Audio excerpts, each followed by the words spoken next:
Good evening and welcome to the Council Budget Meeting for Wednesday, November 1st, 2023. Please rise for the playing of the National Anthem and a moment of reflection.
Please be seated.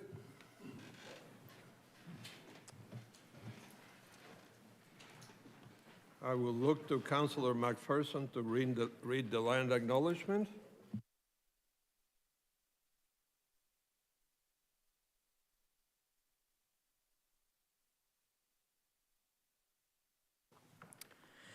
The land on which Council meets today is the traditional territory of the Haudenosaunee and Anishinaabeg peoples, many of whom continue to live and work here today. This territory is covered by the Upper Canada Treaties and is within the land protected by the Dish with One Spoon Wampum Agreement. Today, this gathering place is home to many Indigenous peoples made up of First Nation, Inuit, and Métis. The Dish with One Spoon Wampum Agreement should remind us of our responsibility to ensure the Dish, the territories on which we live and work, is never emptied, and that we take care of the land and its inhabitants in a way that ensures its future sustainability. Thank you, Councillor McPherson. Next is the Chair's report. I think you all know I don't believe in lengthy Chair's reports, but I did want to say a couple of things.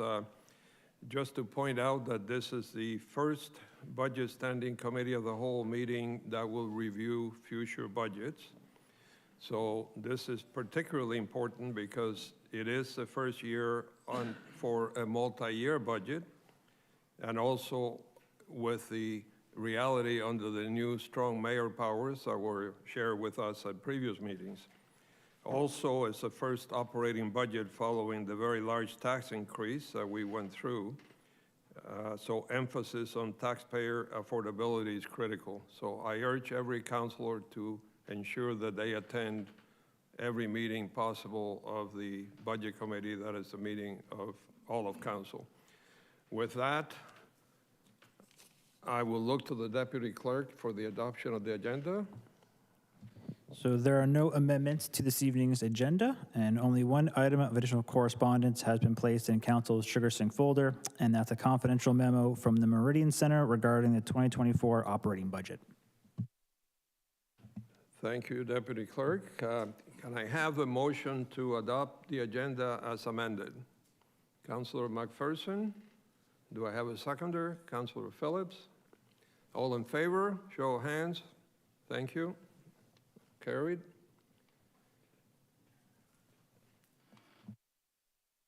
Sorry, adoption of the minutes. There are none. Declarations of interest. Are there any declarations of pecuniary interest? Councillor Kushner. Thank you, Mr. Chair. I do have a conflict of interest with respect to the microphone. Yeah. Where'd it go? Yes, I do have a conflict of interest with respect to the Canada Summer Games item. as it involves my employer, Brock University. Thank you. Thank you, Councillor Kushner. And as a reminder, councillors are required to submit written statements of declarations via the online form. Motion to move consent reports. There are no consent reports. Presentations, there are none. So we'll move into discussion reports, and the first item, 8.1, is the presentation by the St. Catharines Public Library of the 2024 to 2026 multi-year budget. I now call upon Janice Coles, Chair of the Board of Directors, Ken Su, Chief Executive Officer, and Lisa Di Donata, Business Administrator, to provide a presentation regarding the St. Catharines Public Library's 2024 to 2026 multi-year budget.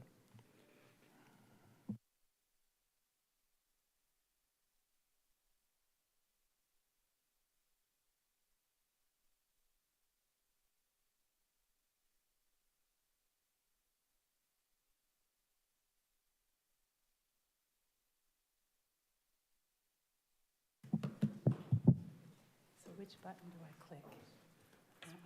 Okay. Thank you very much. I'm Janice Coles, this is Ken, this is Lisa. And we're very pleased to be presenting the library's 3-year operating budget.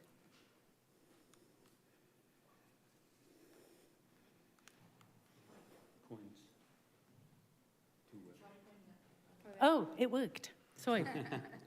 As the St. Catharines Public Library staff and board are very dedicated to our role in helping the city achieve its vision.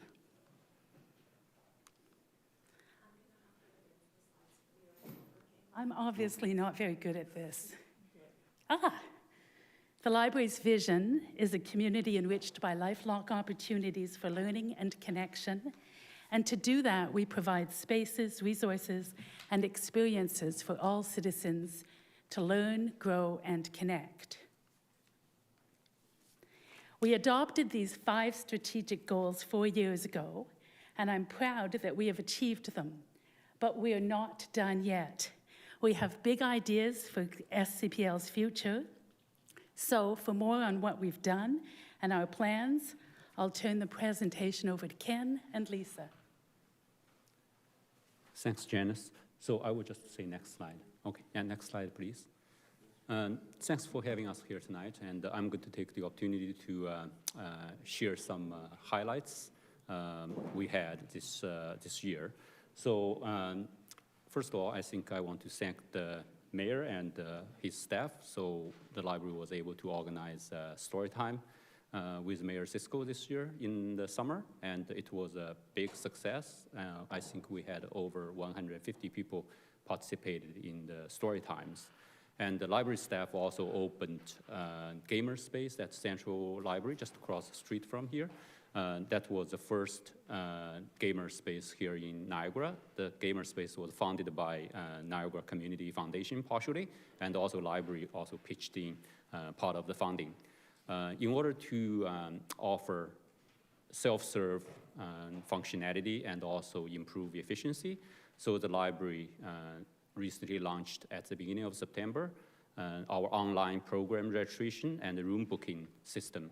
So that allows our customers to enroll into library programs, and also if they want to book room space at the library at anywhere and anytime. Next slide, please. And on April the 3rd, to provide the same level of library service to residents in Port Dalhousie, we opened Port Plus at Port Dalhousie branch. That Port Plus allows registered customers to use the branch without staff on site, and also has extended the weekly service hours from 22 hours a week to 57 hours a week. And I mentioned to council last year, we have been very successful in terms of the library's Library of Things collection. So I mentioned we had telescopes and pack passes, sports equipment. So this year, staff continue to build on the success of that collection, and they purchased things like CO2 monitor, musical instruments and things like that. Also, early this year, we relaunched our seed library. So the seed library distributes seed packets to throughout the city. I think we distribute over 1,600 packets to roughly about 300 residents. Next slide, please. And additionally, we expanded our decodable book collection for people with dyslexia. We completed the installation of HVAC system at Central Library, migrated our accounting system from City Server to Sage. Also, we moved into the second phase of our federal grant application for our Central Library renovation. So we submitted our application in February, and then in July, we heard from Infrastructure Canada. They asked for additional information. So now we passed their first phase, now we're in the second phase. And also, recently, we launched our internal online incident reporting system to ensure everyone's health and safety. Next slide, please. So as you know, library works with a lot of partners in the community, such as Niagara Region Public Health and Community Connections. So these are the comments from some of our partners. Next slide, please. And here are as well as some messages from our school friends. So I think their messages are loud and clear, is public library is a very important critical piece in the community and provides welcoming space to everybody in the community, and anybody can come to the library to enjoy things we offer, borrowing a book, use our internet, or even just simply find a place to sit and relax. Next slide, please.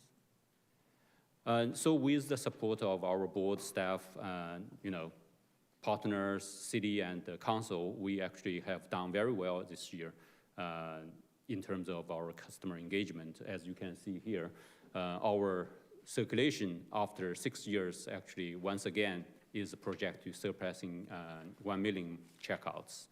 Next slide, please. And we have been very successful on our programming as well. So this slide basically shows the total number of registrants for Summer Reading Club this year. And next slide, please. And this is the total number of program participants for the summer. So as you can see, all the numbers are actually the greatest in the history of library. Next slide, please.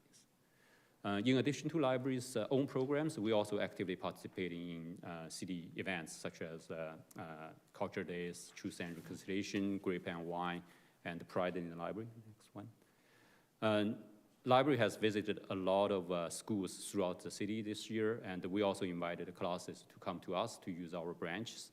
Additionally, at the beginning of this year, we introduced the two-way radios and call buttons at the Central Library here, so that will help improve customer experience. And also, Library Board approved to eliminate overdue fines to remove barrier to access to library materials. So that's all I have. I'll pass it on to Lisa. I have notes. You can go to the next slide. So in the preparation of the budget, the library identified 3 significant budget pressures. The first was the 2024-2026 budget includes the costs associated with the implementation of pay equity, job evaluation, and the collective agreement. As a public sector employer, we are obligated to maintain pay equity, and job evaluation is integral to this requirement. The previous pay structure had been maintained for 30 years. In 2022, a market review of unionized compensation confirmed that library job rates were below the 50th percentile of market. In April 2023, the library developed and implemented a new job evaluation tool. Through collective bargaining, we were able to defer the implementation of the new pay grid until July 1st, 2024. Per the Ontario Public Library statistics, the St. Catharines Library is locally funded almost $9 per capita less than our Ontario peers. And as the library continues to focus on and grow our strategic vision, in 2024, the library will need to initiate a strategic planning process to set the direction for the future. The 2024 budget includes the costs associated with the development of the strategic plan. To mitigate the costs associated with the budget pressures, the library identified 2 opportunities. The first is to mitigate the impact of pay equity, job evaluation, and collective agreement. The multi-year budget includes a deferral of the annual capital reserve contributions to 2026. The capital reserve continuity schedule approved by the Library Board and City Council as part of the 2023 budget process included annual contributions from the operating budget starting in 2024, but we have moved them out to 2026. And the 2024 budget includes a transfer from reserves to mitigate the impact of the one-time costs associated with the strategic plan. Next slide. So for some highlights of the budget before I present the numbers, the 2024 to 2026 multi-year budget was prepared with the current complement with no additional staff requests. Since 2019, the library materials budget has been strategically lowered to align with our peers, and we've gone from $1 million a year to $770,000 in 2024, which is a 23.2% decrease. Our supplies and services increases was for the strategic plan, and we've been able to offset that completely by the transfer from a reserve. And we've realized annual cost savings through the completion of HVAC installation and a migration to a new enterprise management and accounting application. Next slide. Now the numbers. A total municipal contribution of $6.6 million, a 7.05% increase, is required to fund the 2024 library operating budget. As the multi-year budget progresses, the annual contribution decreases to 5.55 in 2025 and 5.53 in 2026. It's important to note that even with the 2024 to 2026 municipal increases required to close the salary gap, the library per capita funding will still be less than our Ontario peers, all factors being equal. Next slide. At your meeting held on September 25th, we understand that Council approved a motion requiring all agencies, boards, and commissions to present a 0% increase for 2024. With almost 95% of the library budget municipally funded and no provincial funding increases since the 90s, in order to achieve a 0% increase, the library would need to find $437,000 in savings. With salaries and benefits contributing to approximately 73% of our total expenditure budget, the library has limited alternatives to achieve this 0%. Next slide. Although not recommended or endorsed by the St. Catharines Public Library Board, to achieve a 0% increase, the library would need to reduce our operating hours across all our branches by 21% or 50 hours. Closing Merritt and Port Dalhousie branches completely would only achieve 60% of the suggested 0% increase. As one of the only remaining free community hubs, the reduction in operating hours would seriously impact our ability to be a welcoming place to our diverse population. Reducing hours is a significant barrier to accessibility and inclusiveness, limiting accesses to resources, spaces, and experiences. Next slide. A 2023 study from the Canadian Urban Institute is included in your package. I know it's quite large. It found that overall, Canadians' urban libraries are creating $2.1 billion in community economic impact on just over $30 million in costs. The overall return is nearly $6 for every dollar spent. Much of this is driven by providing free access to physically or digitally published goods, but the other programs and service return on average more than $2 for every dollar spent. Based on the 2021 Canada-wide census population of 37 million, every man, woman, and child in Canada is partaking in the library offering of 8.5 times per year. The St. Catharines Library has 7.5 times on its circulation per our population, 0.2 on programming, and 1.5 times on Wi-Fi. Next slide. Questions?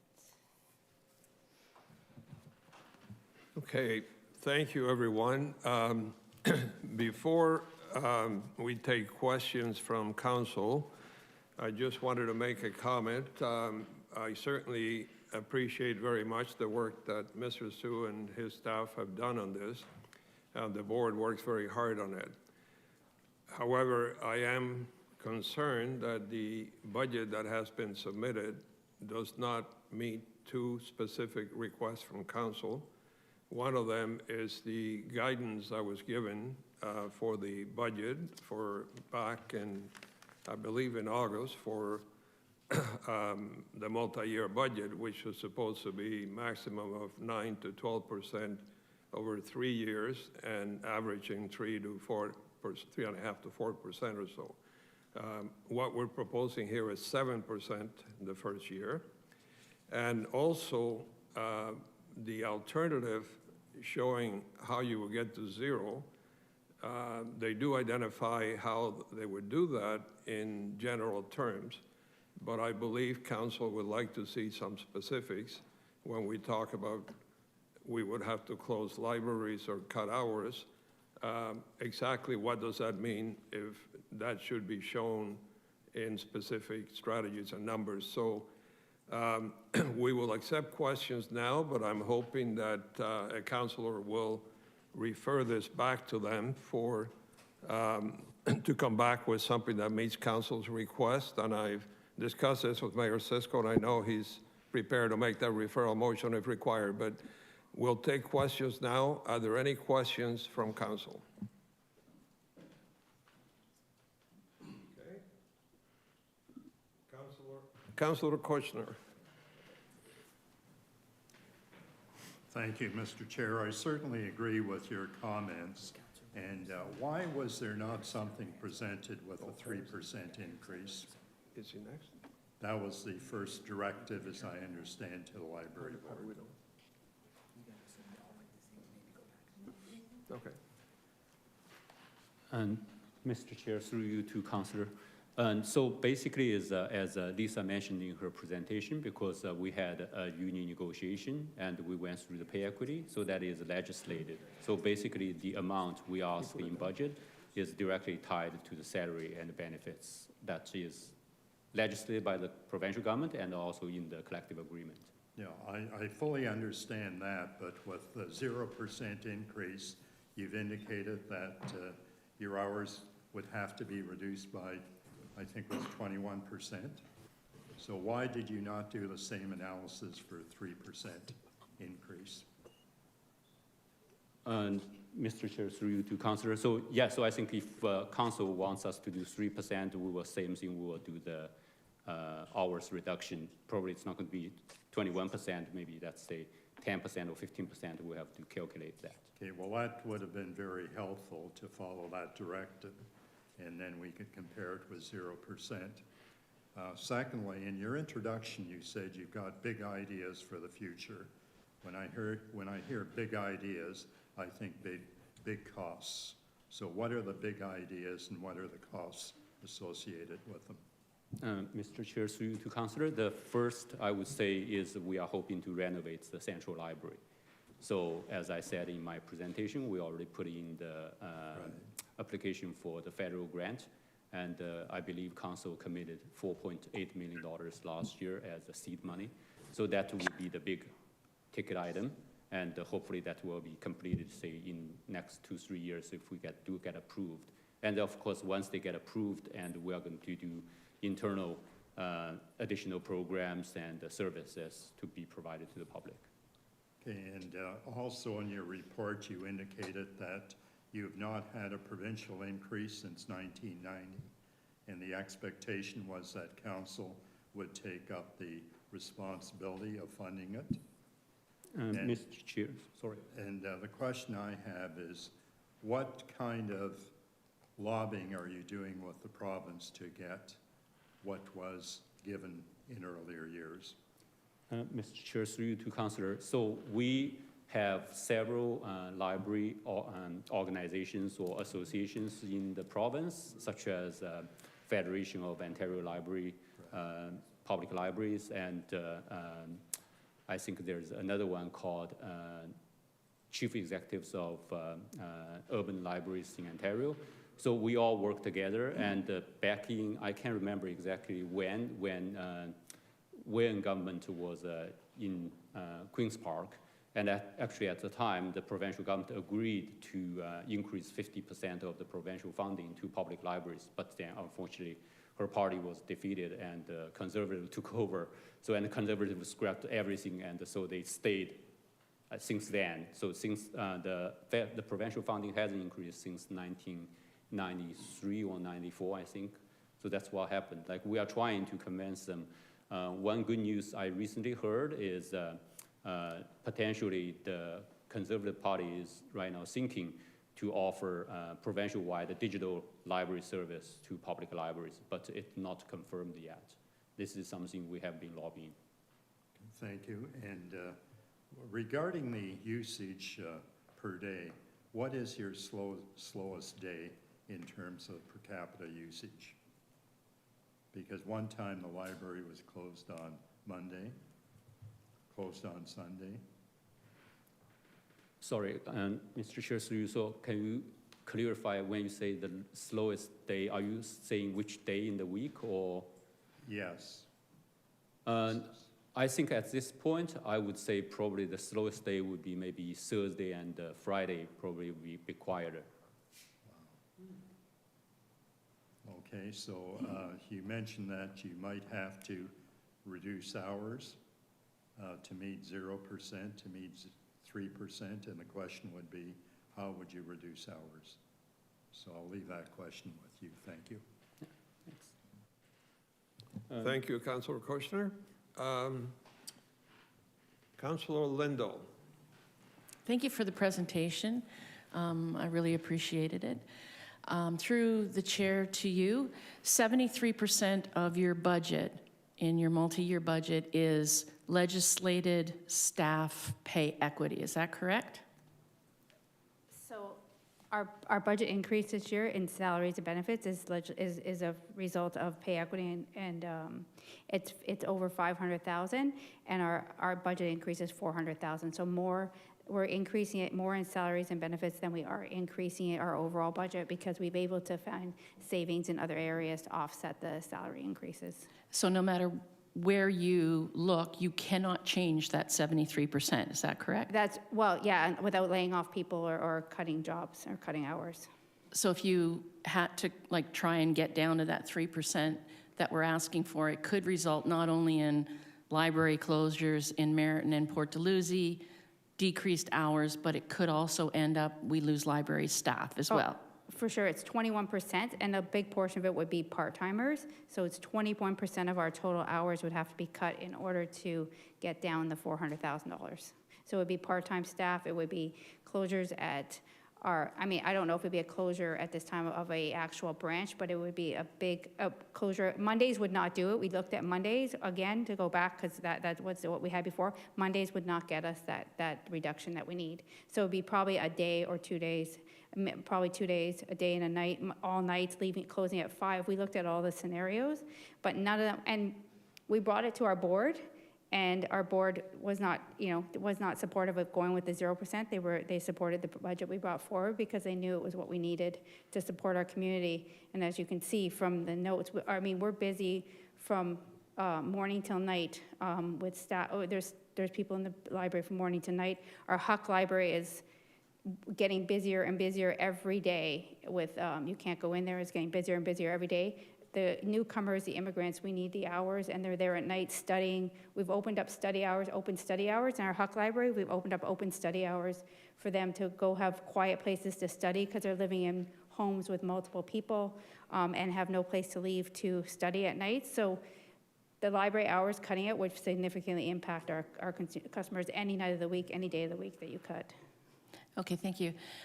Also through the chair to you, so if you had to get down to the 3% that council is asking for, is it attainable with the amount of money you have to spend in salaries?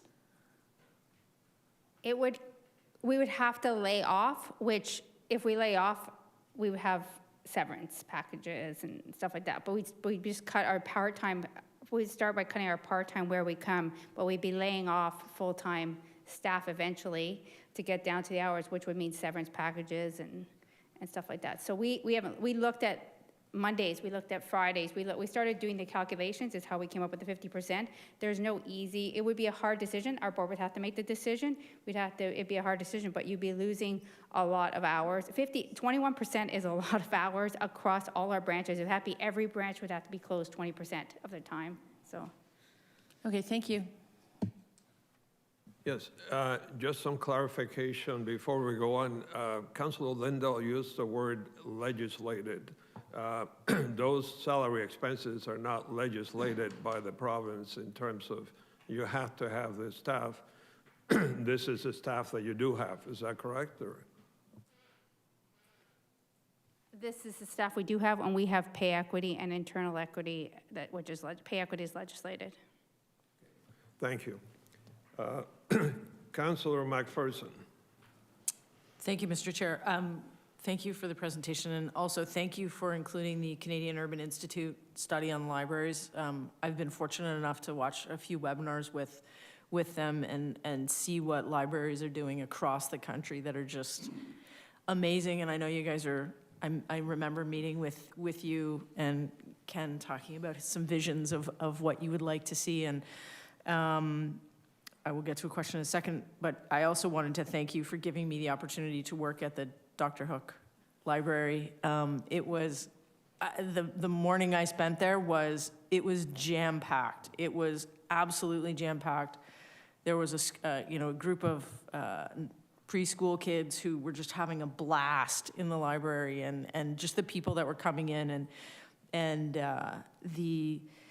the sense of community and the importance that I could see when I was talking to people and talking to those that were working at the library, just how much they love their jobs and care about the community and the newcomers. And I met a few, new Canadians, and they were so excited to have a section of the library that was just for them, that was in their native language. So the question I have is, how much time, like this, I know we asked for the various budgets. How much time are you spending, or how much time did you have to spend to come up with a zero budget, or just from a staff perspective? Because I think it's important that everyone understand that when we're asking for these things, we're asking you to take time away from all of the things that you're doing. But it's a process, right?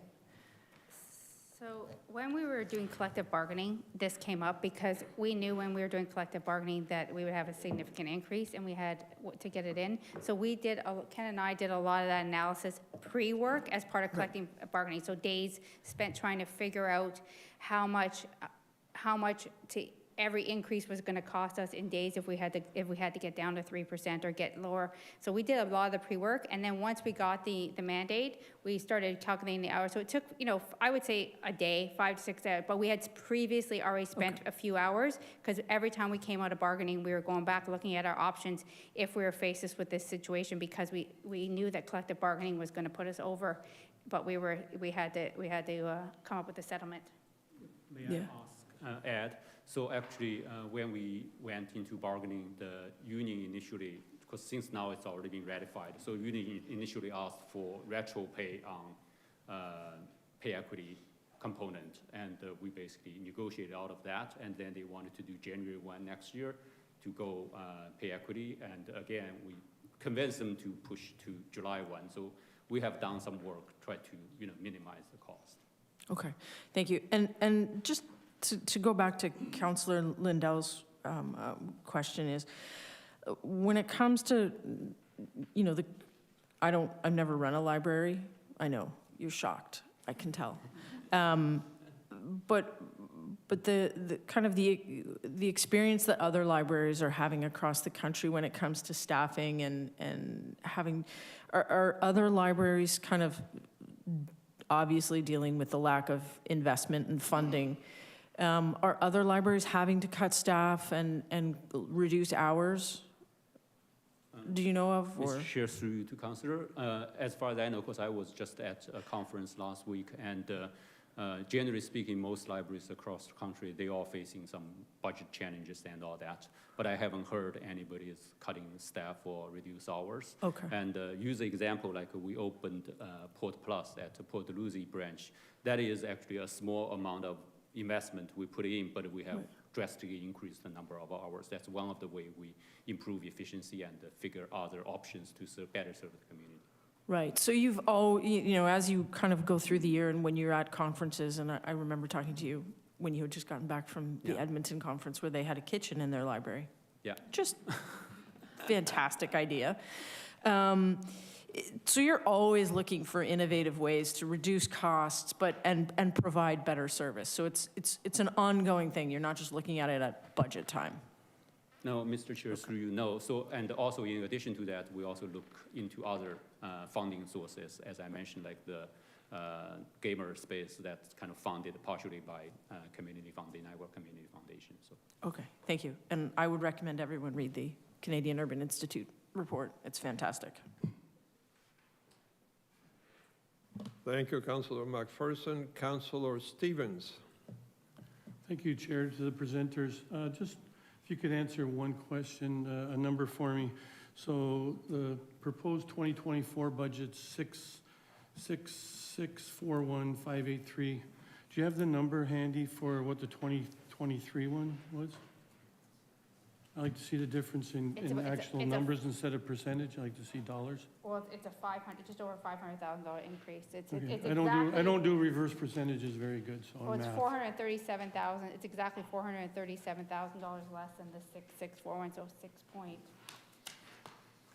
6.210 or something like that. 6.2. Okay. Yeah. Yeah, thanks.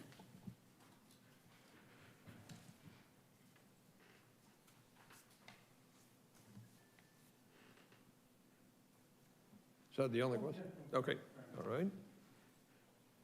Thank you, Councillor Stevens. Councillor Ratcliffe. Thank you, Chair, through you. Thanks for the presentation. Can tell from it that you are all very passionate about what you do and the value that libraries bring to communities like St. Catharines. Two quick questions. When was the last time you did a strategic plan? Mr. Chair, through to Councillor, 2019. 2019? So we initially did a 4-year plan, and then of course COVID happened, and we figured we didn't completely finish the strategic plan. That's why the board approved to extend it for 2 years. So that's why now it's a 6-year strategic plan from 2019 to 2024. So that's why next year we're going to do a strategic plan from 2025 to 2028. Right, perfect. And then there was one line in there that talked about library materials being significantly decreased. What materials was that? Like, that's because you've gone to digital checkout and stuff, or? Mr. Chair, through you to Councillor. So basically what happened was this library historically had a much higher collection budget in terms of percentage comparing to its peers. So the average collection budget in its overall budget across the province is roughly about 11%, and this library used to have roughly 17%. So that's why we just try to align them with our peers. That's why we sort of like reduced the budget over the years by, absorbing some of that cost into the salary benefits and all that, if there's a salary adjustment for that year. So overall, it's just the $1 million. We used to be $1 million on physical collections, electronic resources, and all those things. So we just gradually reduce them to align with all our peers in the province. Right, that's helpful. So there looks like there's a significant uptick in your summer programs. And I'm just wondering, over COVID and into this year, like, does this also translate into people using the library in general? Mr. Chair, through you, yes, we did see like an uptick in terms of the usage from, since COVID and up to now, because I think, potentially like the cost of living is getting higher, and, people, they try to take advantage of the library because, everything's free there. Yeah, I think that's a really good point to remember. There's a lot of services that, there's a lot of businesses the city's in where those services are less appealing when budgets are tight, right? Like libraries see more use over COVID. They see more use during hard economic times because it's free. because it's a place you can do work. It's a place you can connect with employers. It's a place you can write resumes. It's a place where you can connect with community members when maybe Mate is too expensive. That's where I go when I connect with community members. I go to Mate, right? And this is a benefit to our community, but it's an economic benefit. It's a social benefit. It's a benefit for young parents. As a young parent myself, I've visited the library many times because I couldn't afford to put my kid in daycare, right? And this is a place I could go and my kids could learn. They could have a really beneficial environment for them. So I just think, when we're thinking about where we're making cuts, let's be laser focused on those services that are actually very hard to access when you don't have money to access them. The library is not that way. It's actually the exact opposite. During hard economic times, libraries get used more than many, many other services. I'm not going to list them now because, we'll wait till they come up and we'll talk about them. But the library is one where it is the benefit to our community increases as budgets tighten around St. Catharines. So I want to make that point really clear to everyone who's listening. I want to thank you for your presentation. I think the new work that I see happening at that library all the time is fantastic. I'm a little bit disappointed with the gaming room because, it's not, my kids just love it too much, and I can't get them out of it. So thank you for everything but the gaming room from a young parent's perspective. Yeah, thanks. Thank you, Councillor Ratliff, and I have Councillor Miller online. Councillor Miller? Yeah, thank you. Hopefully you can hear me okay. Serving on the library board, I don't have too many questions about this budget. I did just want to add a couple comments that, when we sort of foisted the 0% suggestion on the agencies, boards, and commissions at the last minute in the budget process, the movers of that motion specifically said they weren't interested in service cuts, that we were looking for efficiencies. And I think already it's clear that, as many of us knew at the time, that's just a not realistic. It's a pie in the sky notion to think you're going to come up with that many efficiencies or under some sort of money tree at the library. I think when we looked at this, we're still underfunded, as the presentation noted. We're still underfunded compared to our library here in St. Catharines, compared to our peers, even with a 7% increase. 0% is just obviously is totally unpalatable to reduce services by 20%. I think would be fairly outrageous. But even to get to 3%, you're looking at huge7% cuts at a time, as Councillor Ratzlaff in the presentation noted, of significant momentum for the library, like circulation's up to than where it was pre-pandemic.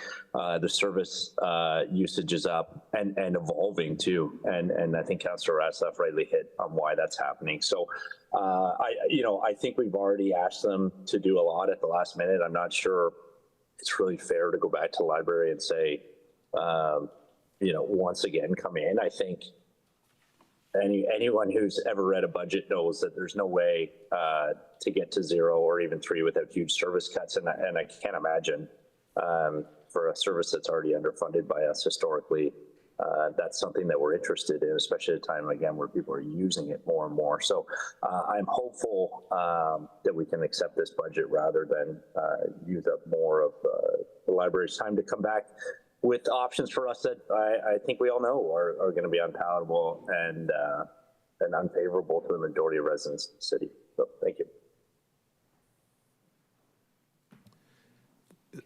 Thank you, Councillor Miller. I have Councillor Williamson. Councillor Williamson? Thank you, Mr. Chair. Through you, Mr. Chair, to the Deputy Clerk. In terms of process and procedure tonight, I thought it was just about asking questions of the presenters. Could you please provide some clarification on that? To the counselors, so per council's procedures, counselors are able to ask questions of the presenters this evening if they make preamble statements in advance of their questions. So that is, I guess, the prerogative of the counselors at that time. A preamble, so related to the question that they're asking. Correct. Thank you. Thank you, Mr. Chair. Thank you, Councillor Williamson. Are there any other questions right now? If not, can I have a motion to receive the presentations? Councillor Lindahl, seconded by Councillor Kushner. All in favor? Okay. Okay, so that's carried. So we will now call for motions.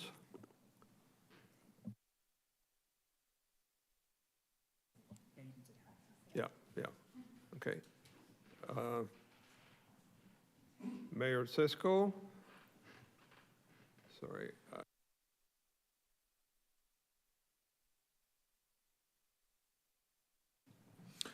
Thank you, Chair. I'd like to make a motion to refer back to library staff so that they can come forward with the additional information that is requested.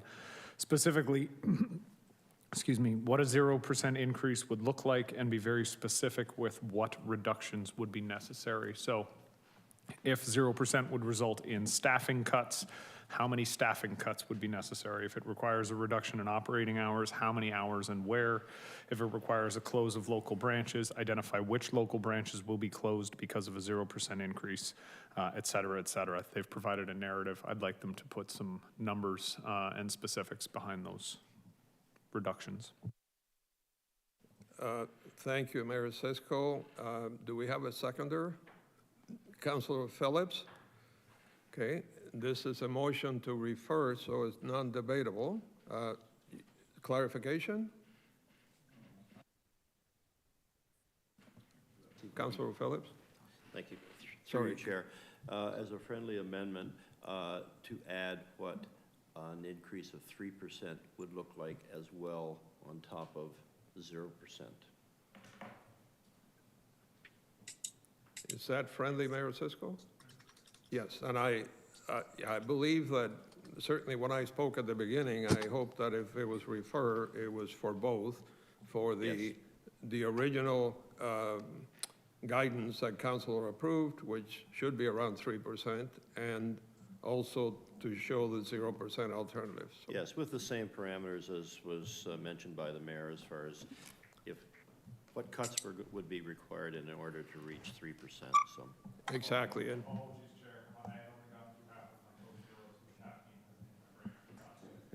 okay.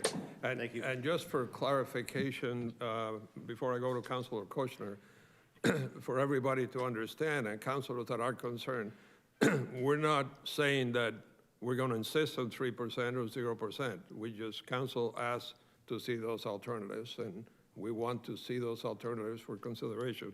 Councilor Kushner. Thank you, Mr. Chair.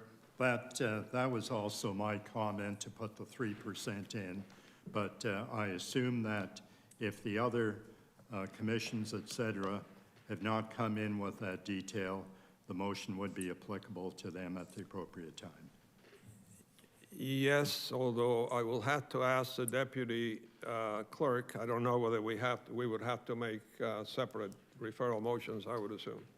So just so I can understand Councillor Kushner's question, you're saying, can we pass a motion right now that would apply to all of the presentations this evening? No, I'm not. Would be applicable to all others that have come in without that information. So that could be made at the appropriate time. Okay, thank you. Yeah, correct. Just so following each presentation, there will be a motion. So at that time, that would be the appropriate time to make a referral motion. Okay, so again, motion to refer is non-debatable. So can I have a show of hands for the referral motion? Okay, 4. And any online? Okay. Against? So, okay. In favor. Okay, so that's carried. Thank you. Thank you to the library presenters. Thank you very much.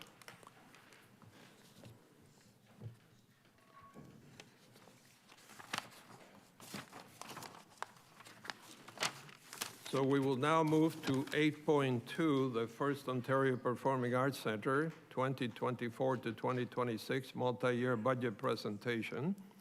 So I now call upon Colleen Smith, CEO, Carlos Roballo, Director of Finance and Administration. I don't believe Mr. De Vitis, the chair, is here, but Mark Steinman, Chair of the Finance and Audit Committee, is here to provide a presentation regarding the First Ontario Performing Arts Centre's 24 to 26 multi-year budget.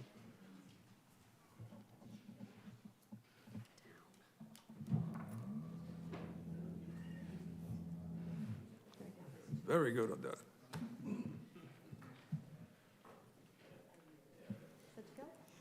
Will you be the one making it, Ms. Smith, or will I they will be joining you? Yes, I will be making the presentation, and afterwards I will ask for backup from my colleagues. Okay, please go ahead. Okay, thanks everyone. As well, as was mentioned, I am supported today by Mark Steinman, who is our Chair of Finance and Audit Committee of the Board, and Carlos Roballo, who is our Director of Finance and Administration, and I believe Mario might be on the Zoom as well. Next slide, please. We appreciate the opportunity today to present an overview of the PAC, our mandate, and the growth that we've had since the formation of the board, which happened in 2020, and also our request for investment by the city for 2024. Next slide.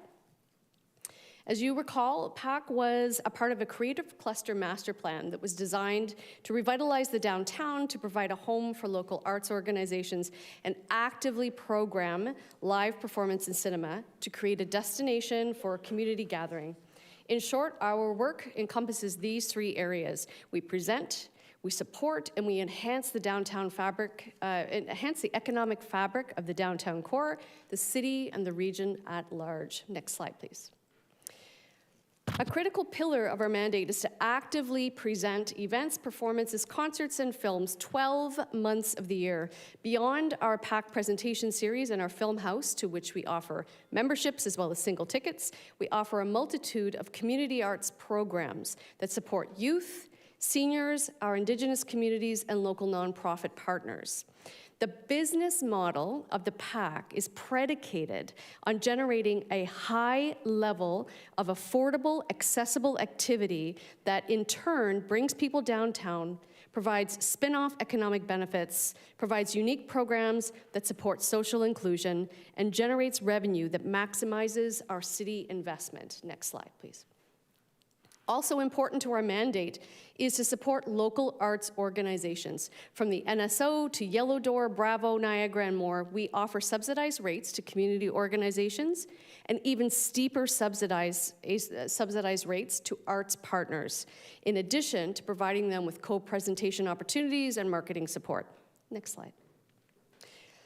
With 133 ticketed shows, 99 rental days, and 335 screenings in 2022 alone, and that's a recovery year, the PAC hosted over 56,000 people on St. Paul Street in the recovery year. Next slide, please. The PAC has always invested in artists locally, regionally, and nationally. Again, in 2022, as we recovered from the pandemic, we contributed to the live performance industry as a whole a whopping $703,000 to artists and arts organizations. Next slide. Let's look at some of these slides that shows our growth over the last 4 years. A growth in clients, a growth in rental days, a growth in film screenings, PAC programmed activity, and overall attendees. And equally important here in these statistics are two things. Number one, the investment in artists, and looking at 2023, that's only up until September. And the growth also in charitable donations received, which is new work that we're doing under the board of directors as a part of our diversified revenue strategy. And again, remember that 2023 column is only up to September. Next slide, please. This slide is an overview of the gradual realization of the PAC business activity since the formation of the board in 2020 through to the 2024 budget. So what you see here is an incredible amount of growth, revenue growth, as PAC activity was on the rise out of the pandemic. With modest increments from the city and we're talking $300,000 over 4 years, the PAC was able to generate growth of over $3 million. So as you see here, also our revenue grew a staggering 88%, because as our model works, the more activity we have, the more revenue we generate, and then the more we contribute back to the city. Next slide. You might recall that a part of the agreement that the Performing Arts Centre has with the city is that we charge $3 per every ticket over, I believe it's over $20, and that amount is collected every year and transferred back to the city to fund the Cultural Capital Investment Fund, which is in part 3 things. The SCIP fund. So it goes back to the city to give back to arts organizations. And then we also contribute to an equipment reserve for the building and also a capital reserve for the building. Next slide, please. Our original budget. So the senior team at the PAC, we began the process of building the budget, the 2024 budget, and the business plan very early in June, taking into consideration the activity commitments that we had over an 18-month period, from our own shows, the PAC Presents, to our arts partners and our rental clients. Next slide, please.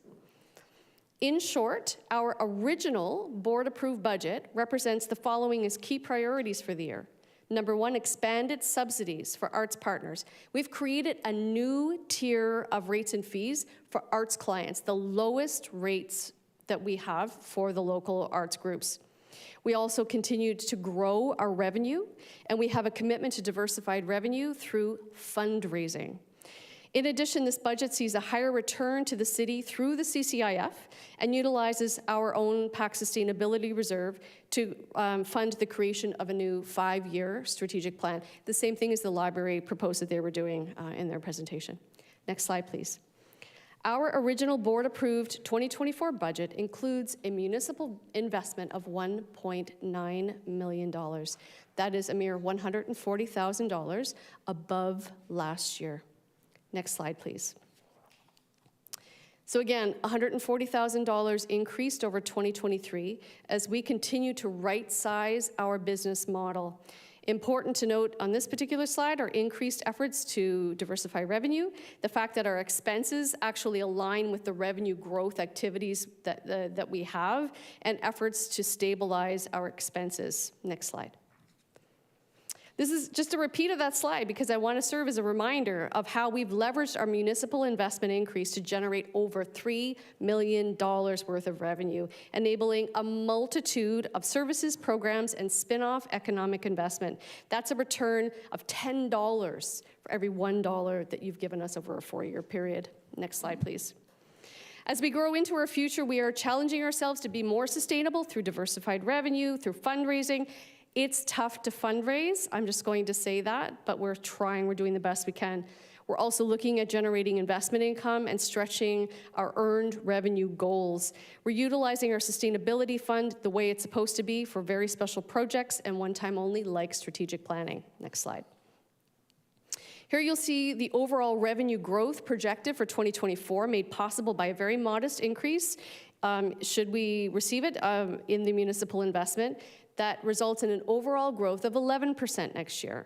We also see a 19% increase in earned revenue and 9% of an increase in CCIF. Next slide.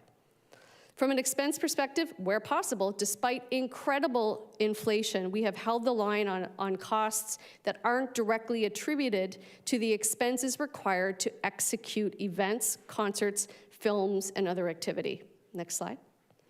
You will see increases here to programming administration that reflects the increased costs of the added activity that we have in programming and the staffing that are required to actually execute those events safely and adequately. Next slide. We received the request for an alternate budget proposal 1 day prior to our September board meeting. So the board, after approving the original budget that had requested an additional $140,000, they then asked us to go back and see how we might get to zero and the risks that would be associated with any decrease in the city investment. Next slide. The business model of the PAC is such that securing major events, concerts, and rentals happens an average of 18 months out. 2024 is the largest of seasons in terms of activity that we've had in 5 years. And in September, at the time of the 0% increase request, we had secured almost all of the activity for the upcoming year and knew what the costs were in order to operate those activities. Fixed costs were contracted, our rental agreements were secured, and our arts partners' dates were negotiated and they were held. Labor and wages, including some increases to minimum wage and some salary increases that had not been given prior, are directly attributed, those people are directly attributed to the work that is required to make our event activity happen. Next slide. Given the committed nature of most of our expenses, most which are driving significant increase in revenues in 2024, there's really only a few areas that we can look at. But we looked at them. There are small amounts of reductions and a possible increase in investment revenue, and they all could result in a modest decrease in request. Next slide. The key message that we would like to make regarding this exercise is that to fundamentally make changes that result in a 0% city request, we would need to significantly impact or remove community programs. These programs not only reflect our core mandate, but they also are, that's the work that we do to generate fundraising income. So arts education, Indigenous programming, rental subsidies for arts clients, to impact these programs beyond what contracts we've scheduled for 2024 would, in many cases, mean removing them altogether in the fall and the fundraising revenue attached to them. So at this point, the board of the PAC doesn't recommend losing these programs in part or in whole. Next slide. Going back to the changes in the alternate budget overview, I think I'm one behind. Could you go one more, please? Nope, back there, right there. You've got it. Nope, this is the one. So these are the changes that we're looking at in the alternate budget overview. 70% of the changes that we are putting forward as a part of this exercise, they relate to marketing. Therefore, there is a significant risk to sustainability implicit in this proposal. Our activity is set, the revenue targets on shows and bookings have been maintained, and the resources we have to fully realize them are critical to their success. Looking at our revenue lines for 2023, 2024, the original one and the alternate, reducing marketing and outreach support when our revenue expectations have grown is putting us at significant risk of hitting these revenue targets. Next slide. So I'll reiterate that slide from a little while back. From 2020 to 2024, the increase in the investment over 300,000, growth of revenue over 3 million. The ability of our business to compound economic impact is significant. Our original request is for 140,000. It's not just modest, but it's conservative and reasonable, and it can be leveraged into so much more. We prioritize local arts groups. We're doing what we can to diversify our resources. We're providing money back to the city vis-a-vis the CCIF, which funds local arts organizations. And where we can, we're going to use our sustainability funds for those special projects. Our year is contracted. The resources that we need to make it happen and generate our own revenue, including a small investment from the city, isn't just critical, but we believe it's reasonable. Final slide, please. In 2020, we were one of the first businesses to close. And throughout the last 3 years, we've been under various restrictions. We've witnessed a slow return. We've supported our local arts partners, and we've done everything we can to build back. Our rate on return for investment is extraordinary. As we continue to grow, we are doing so responsibly and sustainably, but we do need your support and your investment to make this possible. Thank you very much. Thank you. Thank you very much, Ms. Smith. And before we take questions from council, I would like to, again, make a comment that we really, really appreciate the work that Ms. Smith and the board and the staff do at the PAC. And in a similar way to the library, the PAC makes tremendous contributions to the city, and we really appreciate it. However, I'm also concerned here about the fact that the proposal needs to meet council's request in terms of how to meet the guidance and also show specifics on the achieving zero if that were possible. I know there are some suggestions there, but I think we need more specifics. But I'll take councilors' questions from the floor, please. Councilor Phillips.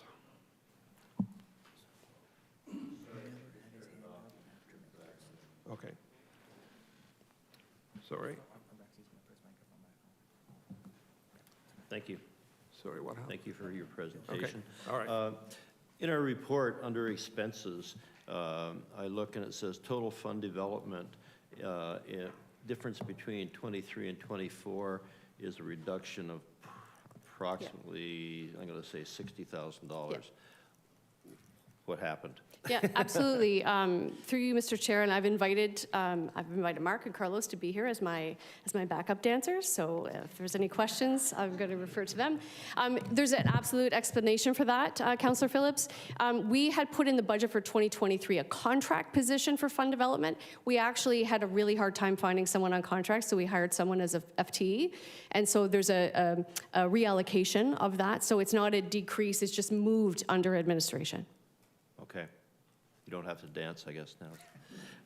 And plus, under total administration, between 23 and 24, you have an increase of approximately $300,000. Yes. Yeah. To Yeah. me, So that's a big increase, and that could solve some of your problems.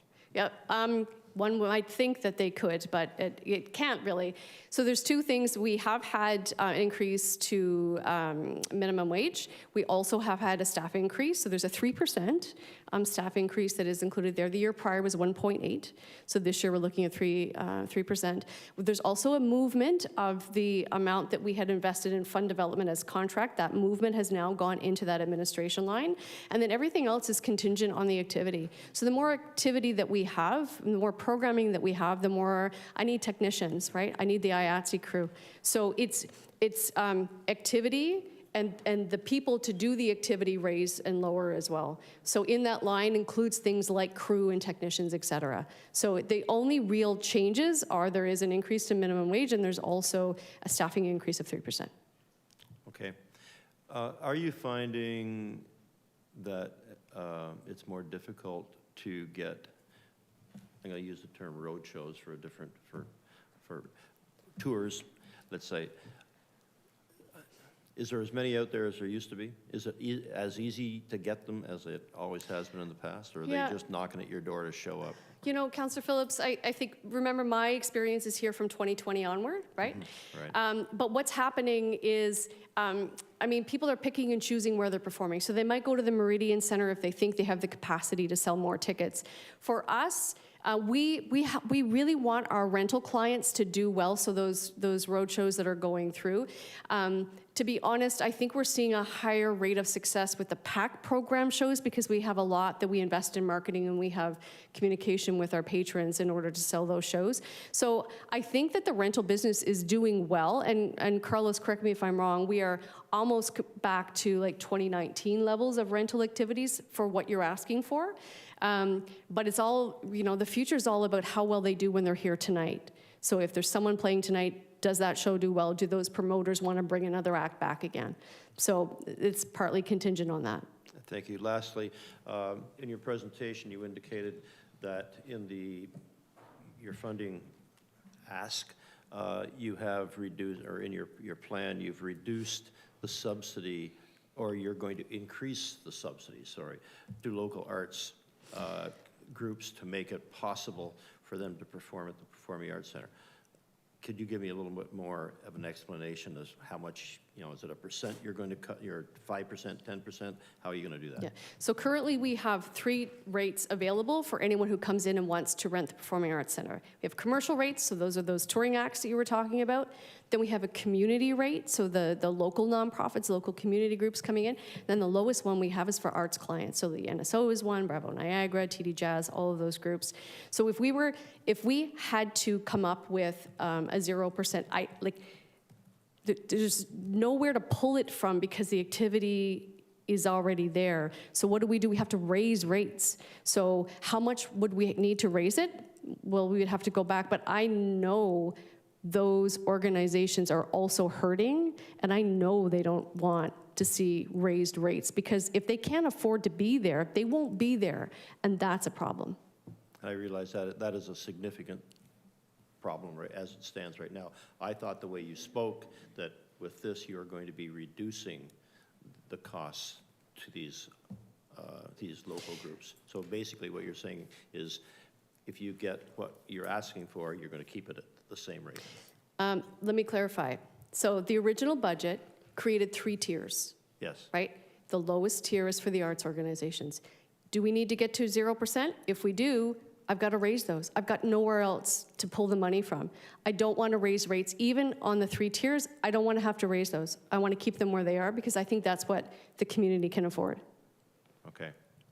I think there's a lot of arts groups that are saying they can't afford that either, but anyway. I know. And you're not wrong. Thank you. Yep. Thank you, Councillor Phillips. I will go to Councillor McPherson. Thank you, Mr. Chair. Through you, thank you for the presentation, Colleen and team. I want to ask a couple questions just about the reduction, even going to the 3.9, I believe. 3.9%. Yes. Is what will the impact be on, just a bit more detail on the impact that it will have on the marketing and the outreach? Because as you said, just for clarification, because I don't want to have a commentary really, but the acts are booked. Like, you've booked or a significant amount of shows. So to kind of claw back down to a 3 or a 0, explain what the impact would be when it comes to the marketing, which would obviously then, I'm assuming, impact ticket sales. Yes, let me just find my marketing and outreach. So our marketing and outreach budget, I think in 2019 was $300,000 for marketing and approximately $20,000 for outreach. So we've had to reduce that a little bit by little bit over time. And so next year, because again, there's nowhere to take money from and very little areas to increase. So what we did is we did make a reduction in some of the marketing costs. So what does that mean? I mean, what we do for marketing and outreach is around getting people into the building. So it just means that we reach less people. What do we spend money on in marketing? We spend money on collateral, we spend it on creative, we spend it on advertising, we spend it on media. It just means less of all that. And I hesitate, I mean, we had to put something forward, but I hesitated to do that because it's just handcuffing us, right? So we have such a high threshold for the revenue we need to bring in next year, and I believe we can do it, but you don't do it out of thin air. You need to put money in to get money back, and it's not a lot, but reducing it even a little bit just means, okay, so then we just won't be able to meet our revenue targets. If we don't meet our revenue targets, then we have, then it just, the model, the business model of what we do crumbles. And so what our point is, and that we're trying to make is, I know it's hard for you. I know that what you're asking, but in this particular model, what we get, we put back in again, and it comes back around. $185,000 will come back to the city with a modest $140,000 increase through the CCIF fund. So I think I'm answering more than your question, but I hope that provides some insight. It does, thank you. And just from having to go through this budget process, because I do recall that it was one day before our board meeting, how much staff time is going to, if you're asked to have to, provide more detail on what a 0 increase would look like, how much staff time would you be, or how much time is it going to take for you to do that from a staffing perspective? Yeah, it's a fair question. It took us a few days to get to here. The way that we operate too, we really are very grateful for our volunteers and our board. So there's time meeting and talking and sharing and scheduling and all of that. There's actually the work to do to see what we can cut. To go to a 0% involves fundamental changes in programs. And see, we've got a full show over there. I'm going to head out pretty soon. We are in high drive right now. From now until the end of December, We are in it every day. So it's more about finding the time with the team to see, okay, what program are we going to cut? What kind of impact does that have on us? I mean, it could take a few weeks. I don't mean sitting down every day, but just the amount of time that we have with the activity going on, that we can decide, what do we lose? Do we cut Celebration of Nations? Is it gone? Okay, so then the revenue goes as well. Do we cut our arts education programs? Do we have commitments? What are those schools relying on? So it's a very complicated process in this kind of model when you have so much activity already secured. Okay, and last question, in your experience, because you've worked across the country at arts facilities, organizations across the country, have you had the experience of when a budget is required to be a 0% increase, that the impact, or have you seen from other organizations when they've been asked to do something similar, what's the impact on the facility, on the community? Do you have experience with that? I haven't. Okay. Typically with other organizations, when you have operating funding, you have a 3-year. So the 3-year might be fixed, but you know that going in. You don't make commitments and then go back and change. Like, that's the difficult part. Right. Like, if you know in 3 years' time this is what you're going to get, you work to it, right? But 18 months out, you can't make the changes backwards again. So it just makes it really difficult. Okay. Thank you. Thank you. Thank you, Councillor McPherson. I will go to Councillor Miller, who is online. Councillor Miller? Yeah, thank you. I do have, this won't be an extended preamble, I do have questions. What I gather is the model is particularly complicated because, you know, revenue is obviously tied into marketing, and there's an element maybe of momentum with booking these shows and things like that. So if you came back and you said, well, we're going to change our rates, or maybe reduce programming would be part of it, but would you know for sure that you're going to be at 0% or 3.9, or is it sort of a trial balloon because you don't know the full impact? Yeah, through you, Mr. Chair. You know, I think a lot of our business is a bit of trial and error. We have a really significant revenue goal for next year. Are we going to hit it? I can't tell you. We're going to try. So if we increase rates in order to make up for the 0%, will that defer some clients from actually coming and booking with us? That's a possibility. But like, if we have to go through this exercise to put something forward, we would do that, but there wouldn't be the clarity of knowing. It's not like saying, oh yeah, we're just not going to do this anymore. It costs this much money. There's no revenue associated with it. It's a clean break, and we know we can scale back. We just don't have that luxury at this moment in time. Yeah, I guess to follow, that's sort of my concern, is that you can come back with an idea, but I don't know, like, how much time would it take you? You know, you're talking about a sort of an 18-month cycle. Yeah. Let's say we said, okay, you don't have to do it for 2024, but for 2026 even, let's say, because that's 2 years, what would you need to prepare in order to come to us and say, you know what, we feel pretty confident at 2026 we can hold the line at 0%? I mean, do you need outside consultants reports, or how would you even achieve that? Well, you know, as I said, we're drawing down on the sustainability next year to be able to fund a strategic plan. So that would be funding for a consultant to help lead us. And if we were given that direction for 2026, I don't want to see that, but if we had that, then at least it gives us time to plan for that. So looking further out for an entity like ours provides us with the opportunity to make difficult decisions in a way that I feel is more responsible, so that we can build the mechanisms around it in order to accommodate, you know, whatever that is necessary for a 0% or 2% or whatever it might be. So yeah, further out does give organizations and businesses like ours the opportunity to do it as opposed to pulling something out that you already have commitments for. Yeah, and to be clear, I wouldn't be in support of that either, but I think it would be a more reasonable ask than the one maybe that we are suggesting for 2024 that I think is a bit unreasonable, especially given the time constraints. So I appreciate some clarity on sort of the funding model of the PAC. Thank you. Thank you. Thank you, Councillor Miller. I will go to Councillor Kushner. Thank you, Mr. Chair. The question I have is the donations, the increase is very impressive.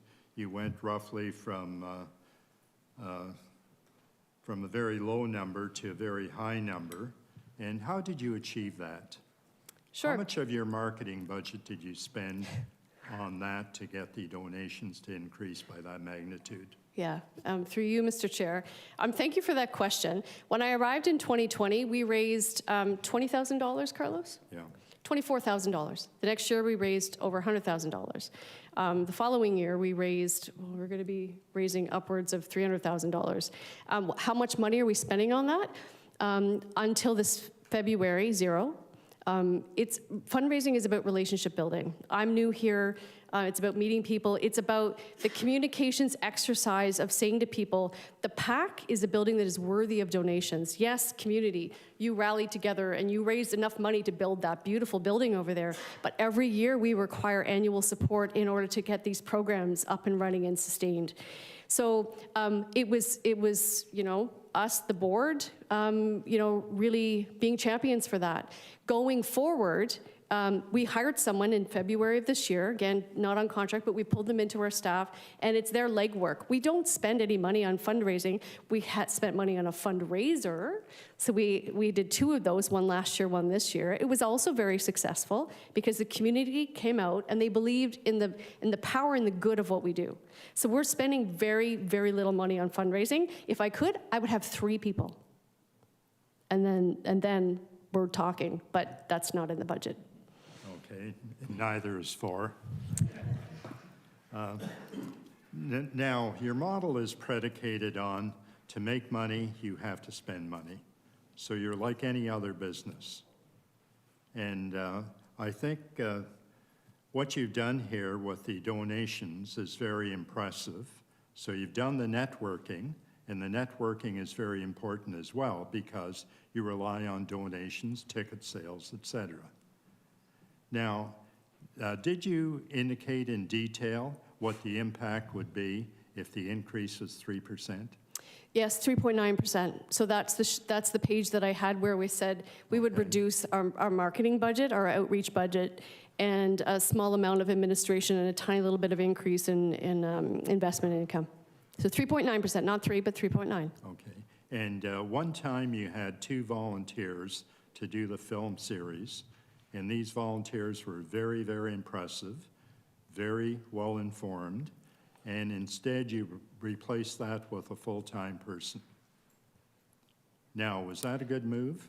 Well, if I can provide some clarity from what I know, prior to 2020, we had engaged with the Niagara Artist Center on contract. Right. So they were paid. There was an advisory committee of Joan Nix and the gentleman, I'm sorry, they weren't there when I got there. Steve Ramus. Well, Steve was paid. Like, that was a part of a contract. It was a paid contract. Right. And so that contract ran out. The contract was not renewed.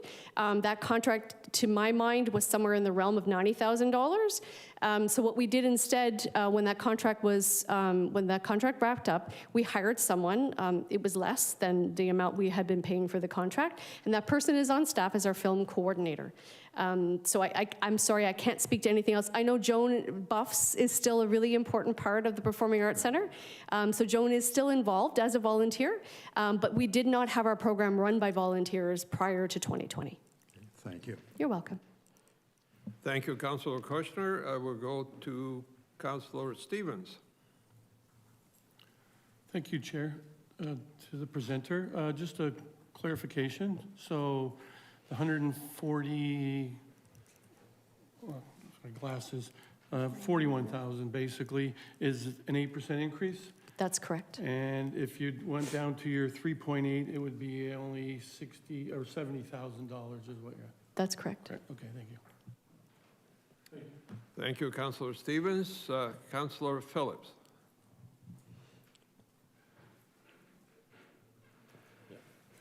One last question. As Councillor Kushner correctly pointed out, you're in a business, and you're doing a great job, don't get me wrong, but we're trying to help our residents here.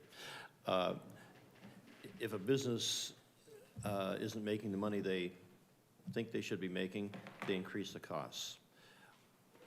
As far as tickets are concerned, why wouldn't you consider, you told us how many people attend performances, and it's an amazing number, to increase your ticket prices by minimum amount, a couple dollars each, or $3, something like that, you'd get to your 8% right off the bat.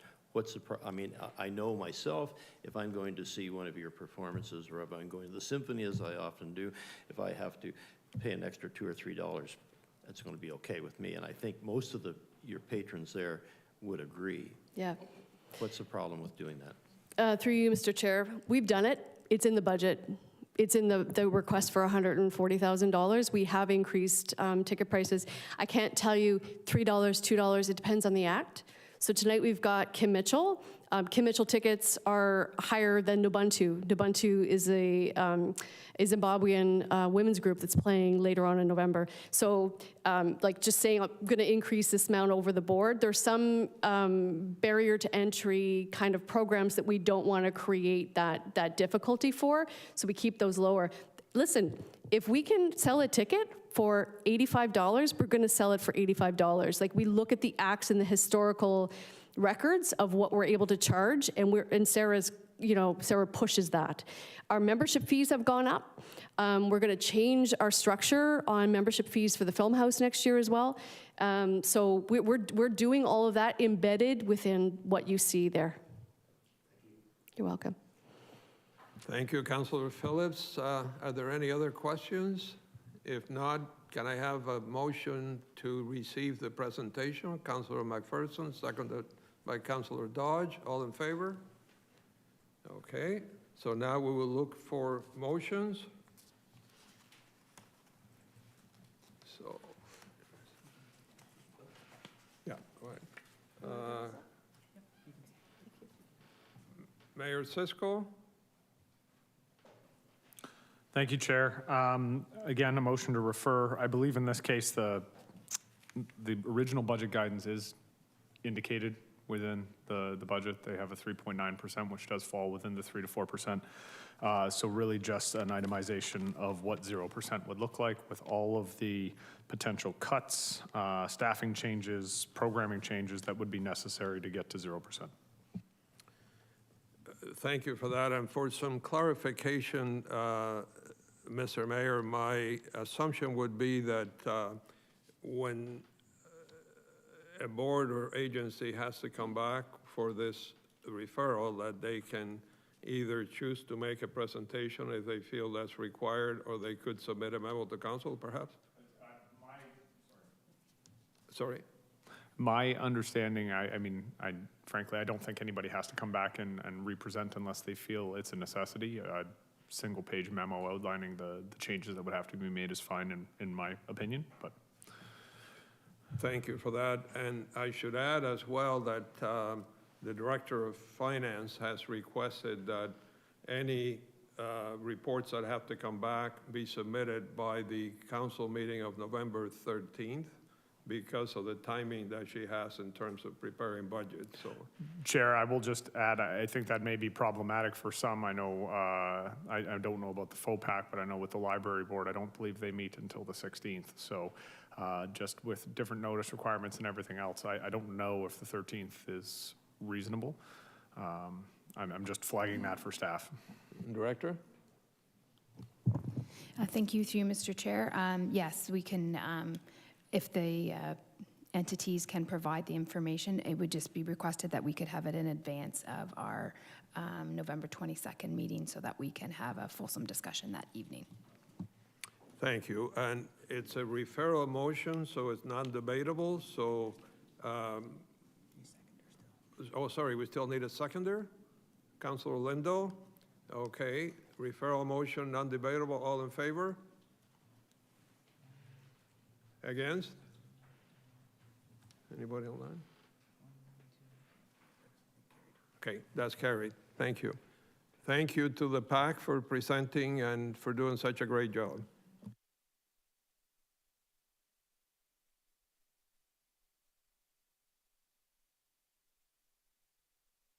Sorry. We will now move to 8.3, which is the Niagara District Airport 2024 to 2026 multi-year budget presentation. So I now call upon Greg Wright, Chair, and Dan Pilon, CEO, to provide a presentation regarding the Niagara District Airport's 2024 to 2026 multi-year budget. Is that right?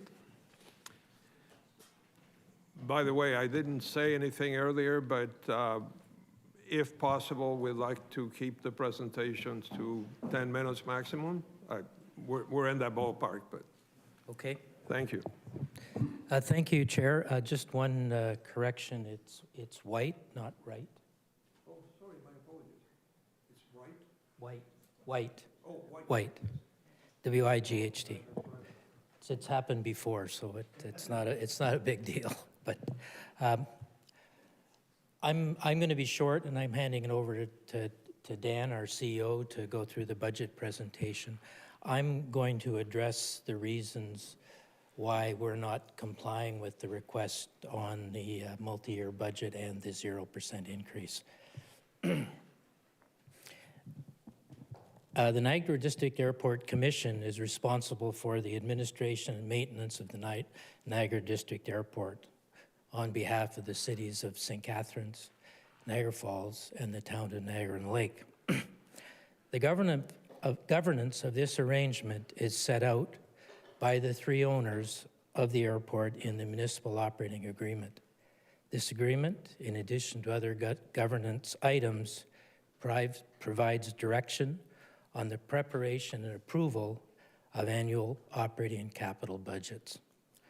For the 2024 budget cycle, the City of St. Catharines has, as you know, has requested that the Commission provide a 3-year budget for both operating and capital, and also has requested the Commission provide a second operating budget that provides for a 0% increase. Given that the municipal operating agreement requires consistent direction from all three municipalities with respect to budgets, we are unable to comply with either of these requests at this time. In future, if such direction is given by the three funding municipalities through the Airport Liaison Committee, which consists of the three mayors and three CEOs of the funders, we are willing and able to comply. In addition to my remarks, I have sent a letter to the CEO, David Oakes, outlining our position as well, and it's in your package. Dan?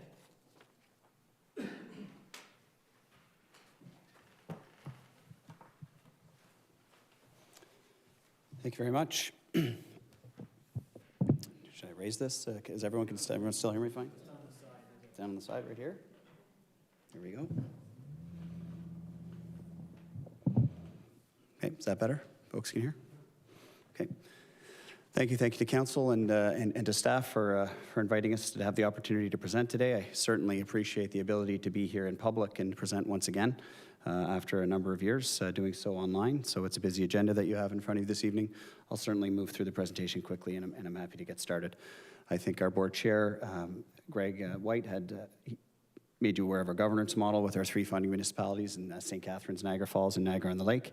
The commission itself is comprised of representatives appointed on behalf of the residents and from the councils from St. Catharines, Niagara Falls, and Niagara-on-the-Lake. For St. Catharines, our councillor is Mark Stevens, and we have three community representatives from St. Catharines as well, Greg White, Mark Steinman, who is our treasurer, sitting at the back as well, and Tricia McLean, who is as well.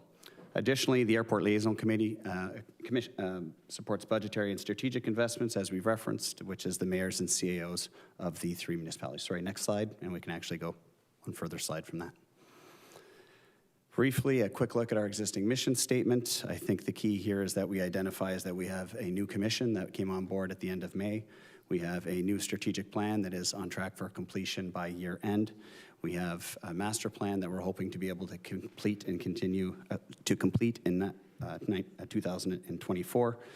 And I think the important aspect is recognizing that it is most assuredly a transportation asset that has millions of dollars already invested with an entirely unique capacity within Niagara. Next slide. Briefly, this is a look at the 8-year trajectory, and you can see certainly where COVID hits and where it goes from there from 2014 to 2022. This is the reality of COVID from an aviation perspective. I would suggest that the drop might look even more precarious at other airports across Canada. Beneficially, I think the key is that we've gone from a high of 45,000 movements a year. We've dropped down, and we're continuously on our way back up to being at about 75 to 80% of the movements of where we sat pre-COVID in 2019. Next slide.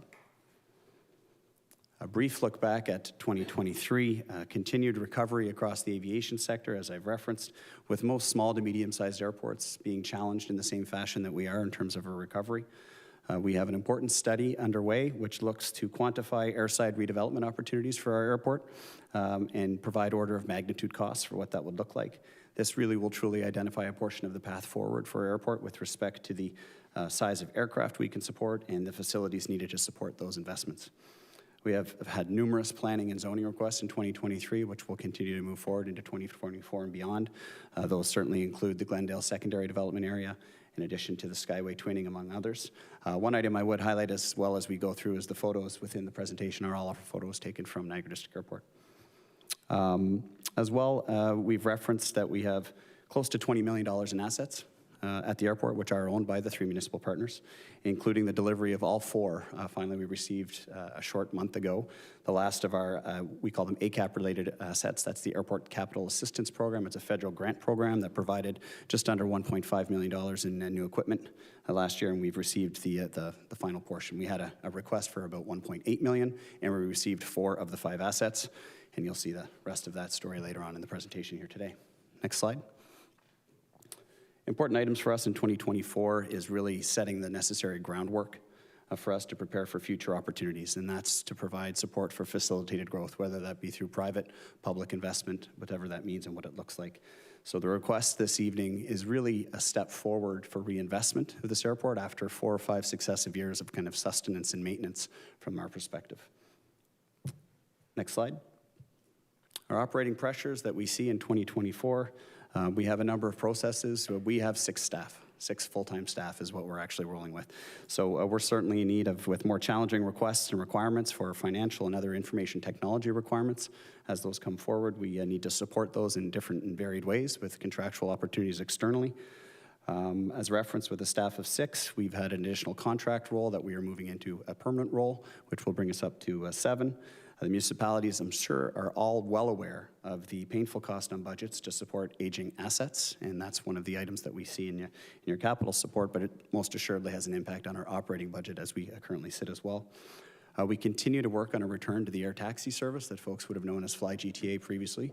It was a very well-supported business at Niagara District Airport, grew from 1,500 passengers to 6,000 passengers in the 3 years of its operations.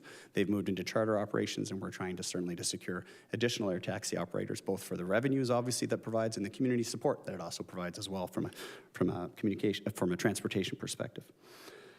As well, the investment in data and information that I've referenced. So that's the plans and the costs to support enhanced public or private investment in the airport itself. Next slide. This is where we move into our actual budget slides in terms of achieving budget on the in 2024. So from an operating grant perspective, that's the line you'll see in the middle. That's the portion that is our request of the City of St. Catharines and Niagara Falls and Niagara on the Lake here today. So that's a 3% increase. As you'll see, the actual dollar value is quite small, $15,000 plus in terms of what that looks like. Our expenditures are increasing at a slightly higher rate at 3.7%, but we expect our revenues to grow at a 4.4% rate as well too. So as we roll those out, the increase in our revenues offset with the expenditure increase has us asking for a 3% increase within that number. Next slide. It's the 5-year trajectory of our operating budget that you can see in front of you here today, along with on the right-hand side, I think right-hand side, the way I'm looking, yes, the total sources of revenues by source in terms of by the municipalities. I would remind you that the source funding is provided based on the municipal operating agreement. It's proportional based on the most recent census data. So we take the population of the 3 municipalities, we add it up, divide it by their population, and we end up with the percentage. So for us, this is 2021 census data. It has St. Catharines at approximately 54% of that number. Niagara Falls is approximately 38%, with Niagara and the Lake approximately 8%. Next slide. So you can see the numbers there in front of you when we look at 2023 to our 2024 grant request. The number is approximately $8,300 for the city of St. Catharines from an increase on the operating side. Overall, it's a small increase. Next slide. On the capital side, certainly presents a different situation for us. Airports, by their very nature, are a capital-intensive business.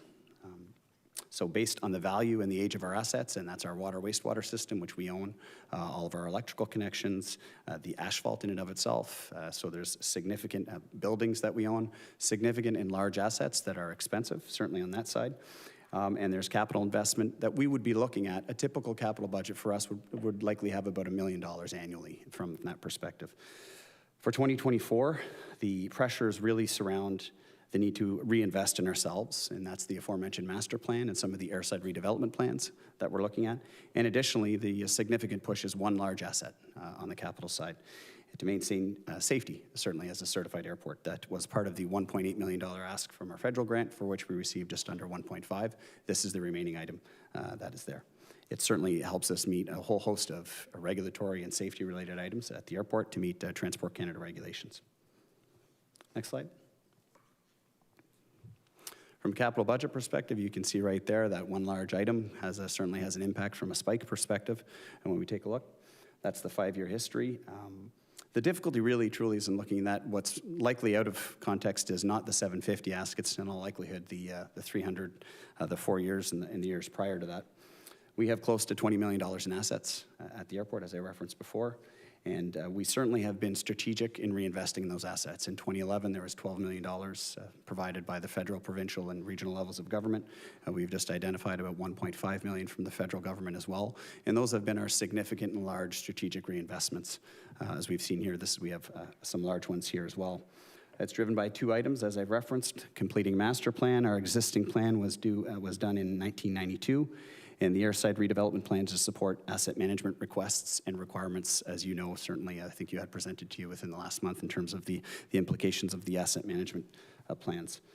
And the other asset, as I've referenced, is replacing 2 assets that we currently have with 1. It's taking 2 aged and old plow trucks that we were gifted to us by the city of Niagara Falls in 2018 because they were well past their best before date at that point for the city of Niagara Falls, and we've continued to utilize those for 5 years.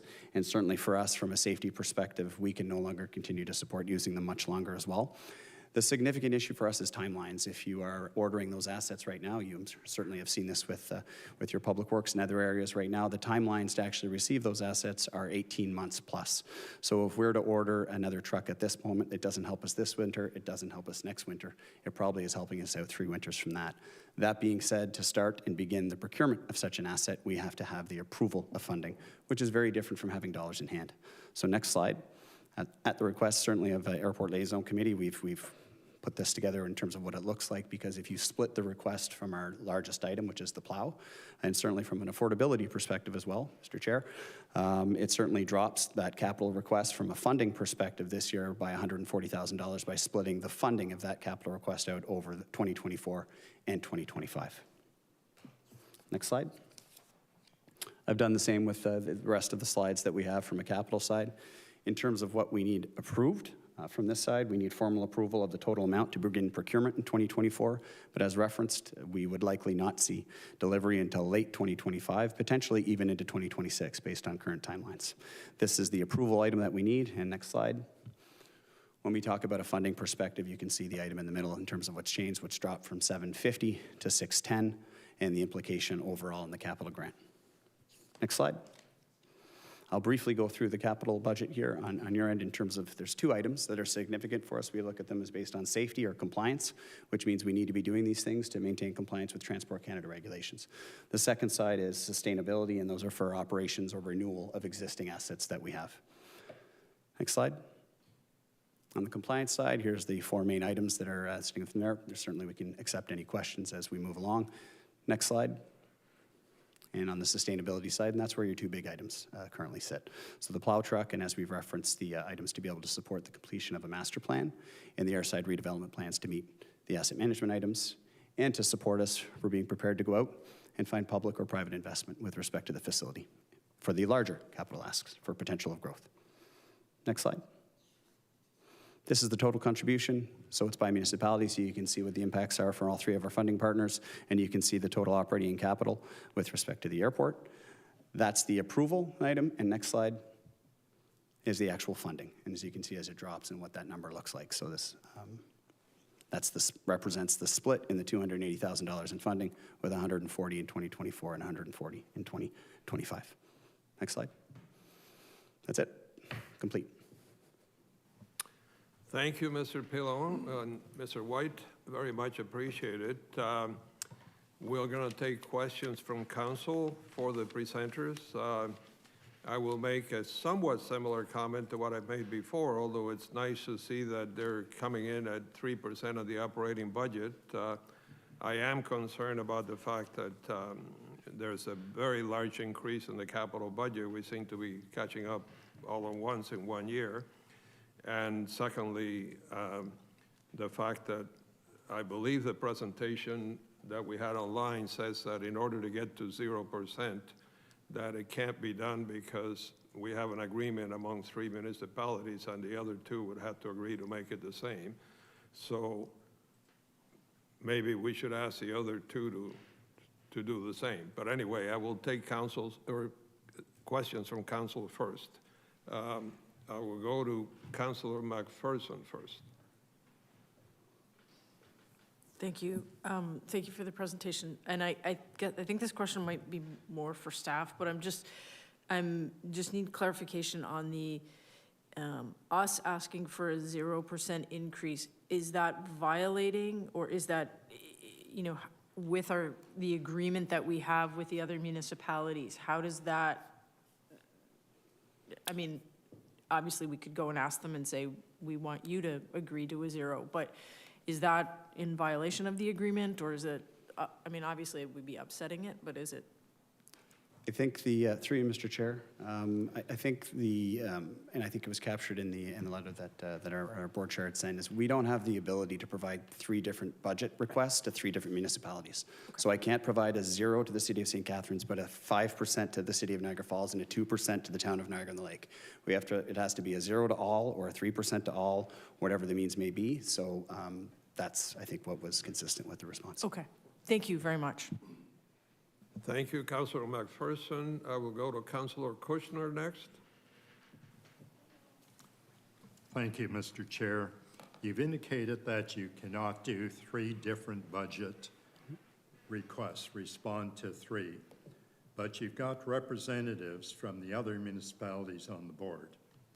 Were they asked to go back to their municipalities and ask them if they're in agreement with the 3% that our staff requested of you? Sorry.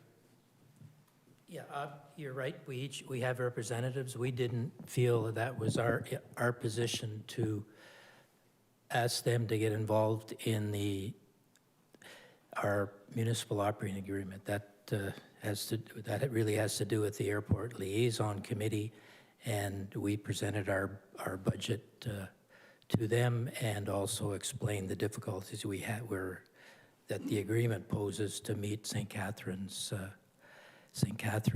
request, and it's really up to that committee to decide in the future if they want to entertain that request.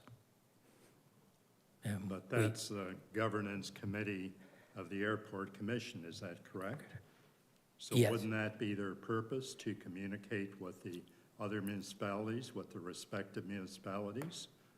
Yes. Because if I were on there, and I was in the past, I would come back to the city of St. Catharines and say, Community X is suggesting this. Are we in agreement or are we in opposition? Wouldn't that have been very simple to do? Yeah, I think that's up to the representatives. We weren't going to tell them to do that. We had our guidance from each municipality, and they were different. Okay, what were the requests by the other municipalities? Niagara Falls. To come back with 3%? Niagara Falls was 3. Well, it wasn't a request. It was They provide budget guidance. It wasn't a request. We don't believe it's a request. It was guidance. And the Niagara and the Lake was higher than that. But as a commission, we come up with our own budget, and we used the guidance we got from our major funders to determine what was a reasonable budget. Thank you, Councillor Kushner. Mayor Sisko.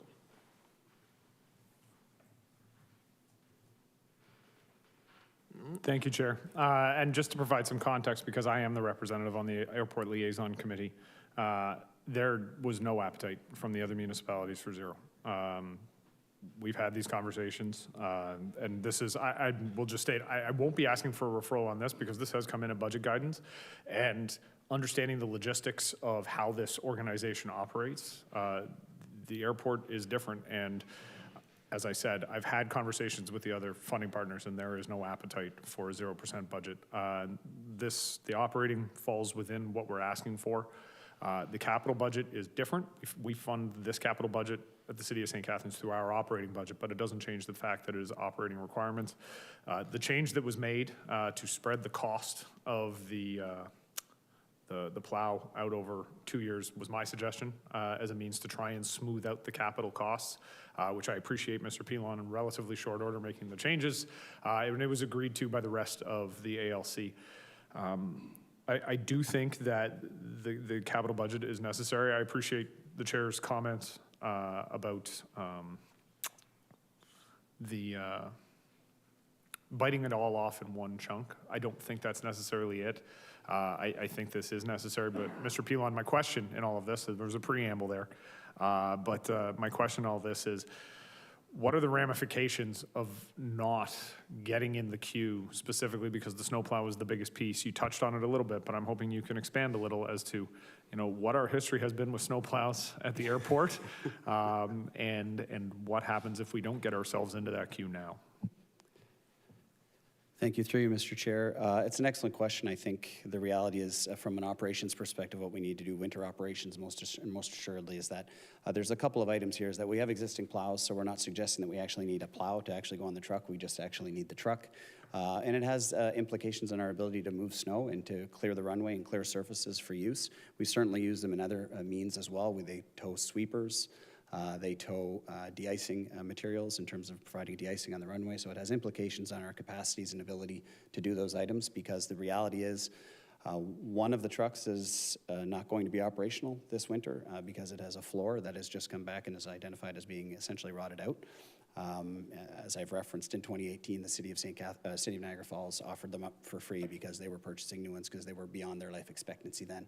So we have continuously limped by from an asset space by having to have more of what we need because there's always one or two, that are out of service. And so this will really put us in a space where, from an asset perspective, we'll have the 4 new assets that we were able to procure from the federal government, plus this. We're now in a space where the lifespan for those assets is legitimately 15 years plus, based on their usage at airport. They're not out driving the roads. They're not out taking salt, because salt isn't something that we can have at the airport, given the corrosive nature. So this is a significant win for us from that side, and has significant impacts on our operations capacities. Thank you. We'll go, sorry. Is that it, Mr. Mayor? Yeah, I turned off my mic. I get frustrated with everybody when they do it, so. Okay. I will go to Councillor Phillips.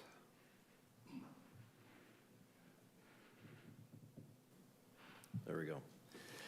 To Director of Financial Management Services, do we have any other capital expenditures on the books right now that are related to the airport that are being paid?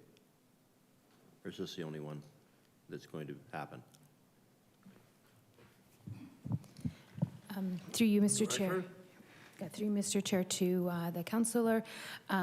Each year there is a capital request that does come forward from the airport.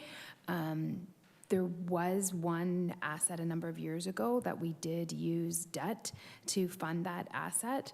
I'd have to check on to see where we are with regards to that repayment. It was done as a temporary measure, and we have moved away from that due to our debt policy and looking to fund the airport's capital assets through our tax levy. So in your mind, capital-wise, we don't have a lot of outstanding debt under capital that have arisen from the airport? Through you, Mr. Chair, that would be correct. Thank you. You gave us percentages of the cost or the for each municipality that we give to you. As far as users are concerned, I forget, you said St. Catharines was at what, 53% as far as expenditures, something of the people who are residents that are flying in and out of your airport. Would 53% of them be St. Catharines people, or is there more based on coming from Niagara-on-the-Lake or Niagara Falls? Through you, Mr. Chair, an excellent question that I almost wish I had the full information to be able to respond to that appropriately in the fashion. I think you're identifying how many people from St. Catharines are of that percentage. What I can suggest to you is that from an operating perspective, the split of our operating budget from what I'll call own source revenues to municipal grant is about 55-45. And so we're obviously continuing to move towards a sustainability space. We want to increase that 45 and continue to push it forward and forward.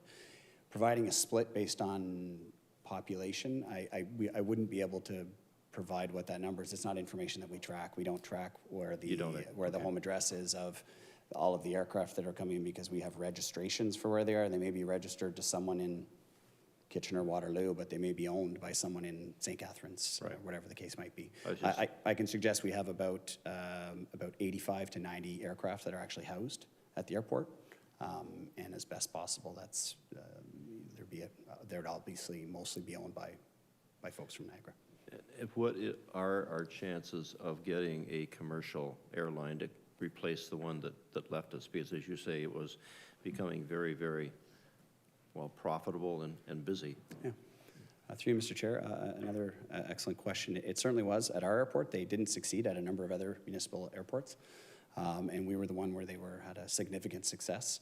Our capacity to attract another air taxi operator, we're in the midst of conversations right now. I don't know that I'd want to put a percentage on what those could be, because it's a difficult time for our airlines. It's the same, they're in the same space that when we talk about that airports are from an aviation sector, and it's a significant risk for them when they operate new routes. The benefit when we have the conversations is that we're utilizing existing data. We're able to suggest to them that this isn't a potential of being successful. It most assuredly was successful. FlyGTA didn't stop servicing the route because of the lack of success. Post-COVID, they simply found that it was, they had invested in charter jets and were flying folks down to other spaces and reinvesting in the asset and most assuredly the pilots. And that's the difficult side, and it's the important side of, we haven't gone into this in the presentation, but what we support in the aviation sector as well too. We have a flying club, flying school that's been there for 94 years, and they're training pilots, and that's the issue. Is at the beginning, the air taxis, they have a difficulty in keeping pilots because they're now just plowing through quickly with a very short amount of hours onto the next and onto the next. And at the lowest rung, which is the air taxi service, it was very difficult for them to keep pilots to maintain a sustainable operation. It wasn't due to individuals. We get calls, we get 5, 6, 7, 10 calls every week requesting for the service, and if it's come back. Thank you. I appreciate the pilot shortage comment. I've got a friend whose son's working through that right now. He'll find a job very quick. Thank you, Councillor Phillips. Councillor Ratliff? No? Okay. Councillor Stevens. Thank you, Chair. Actually, I was just agreeing with what Mayor Cisco said about the capital investment, where the airport needs to know that it's available to go ahead and order certain equipment, but it wouldn't be payable for 2 to 3 years because that's how long the equipment's coming in. Is that correct, Dan? Yes, to you, Mr. Chair, that's correct. And that's what Matt said, so, yeah. Thank you. Thank you.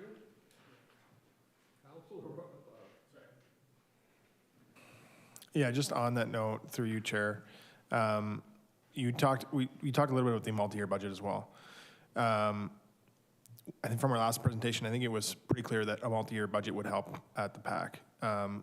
Do you see it being beneficial to you if other municipalities got on board with multi-year budget? Through you, Mr. Chair, I think the short answer to that is an obvious yes. Absolutely. I think you're seeing the benefits through the conversation we're having here.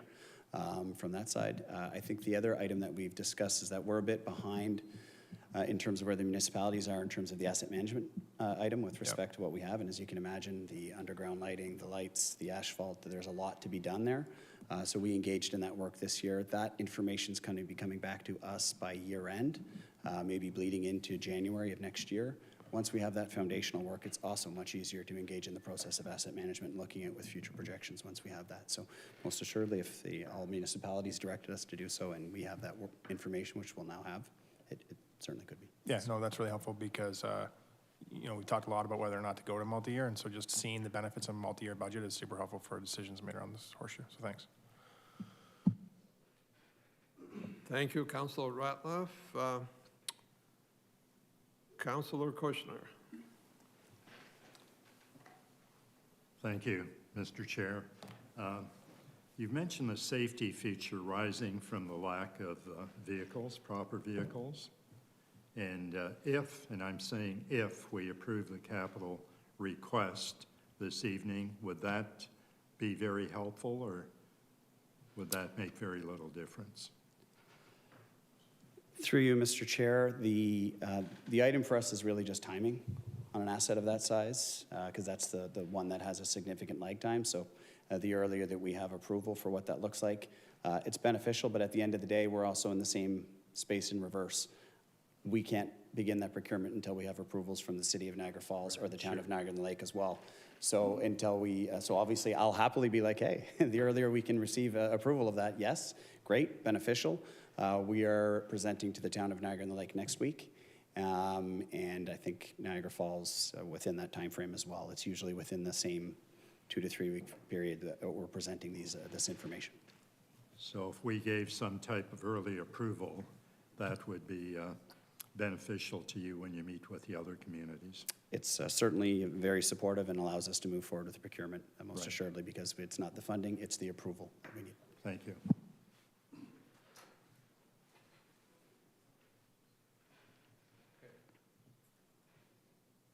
Thank you, Councilor Kushner. Any other questions? I had a question, just for clarification, back to my initial question.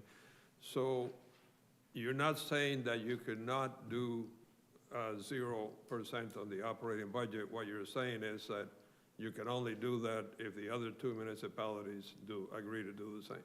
Is that correct? Correct. Yes. Okay. Okay. Thank you. Okay. If I see no other questions, can I have a motion to receive the presentation? Mayor Cisco, seconded by Councilor Stevens. All in favor? That's carried. Thank you. So we will need a motion now. Does anybody want to have a motion they want to make? Put a motion on the floor. Mayor Cisco, can we get motion to receive? the motion? Motion to receive, and would it be a motion to refer to our budget staff for inclusion in the draft budget? Okay. Yeah. Okay. Sorry, we received it already, right? So. We received the presentation. Okay, okay. So we have that on there. Okay. Okay, so Mayor Cisco is moving that, and do we need a seconder? Councilor Stevens, and the director wants to make a comment? Actually, and Chair, could we actually switch the mover and the seconder? It's appropriately moved by Councilor Stevens. He is our board representative on the actual airport commission, so I'd prefer to be the seconder on that. Okay, all right. Sorry, Director? Thank you. Through you, Mr. Chair, just a minor correction to the motion. It's just the 2024 budget that is submitted by the airport. We want to just be clear that it was just the 1 year. Thank you.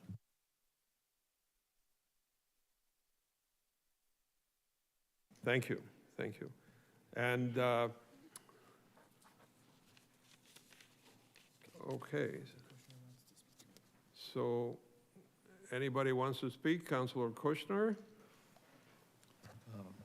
Thank you, and I'd like clarification. When I hear the Airport Commission talking about safety, and I found that a bit disturbing that the trucks, the operational vehicles, were not in good shape, and that they should be replaced in a very urgent manner.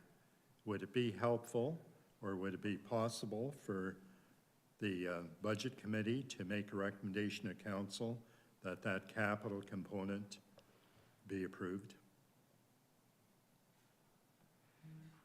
I believe that could be possible as long as Councillor Stevens and Mayor Cisco agree that it's friendly. No? No, sorry? Because this is operating, the motion is operating, right? Go ahead, Rick. Yeah, through you, Mr. Chair. It's actually because of the new strong mayor power legislation that all of the information and presentations we're receiving this evening are going into the draft budget. And then when the mayor presents his budget, or his budget in January, that's when council can make those. So approvals wouldn't be done here at the committee. It would just go into the draft budget. Okay, and would it be helpful for us somehow to communicate that we're receptive to the amount in the capital budget? Not a commitment. Director? Through you, Mr. Chair, the committee can provide the direction and their support. And I'll defer to the mayor as it's going to be his budget. Mr. Mayor?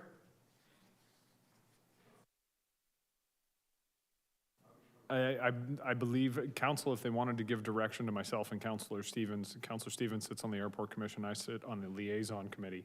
But if council wanted to provide direction to inform the respective commission and committee of our approval of that, or our endorsement of that at this meeting, I think that'd be appropriate. Thank you, Mr. Mayor. Councillor Kushner? I gather we can't do the approval at this time, but we could do an endorsement. Is that correct?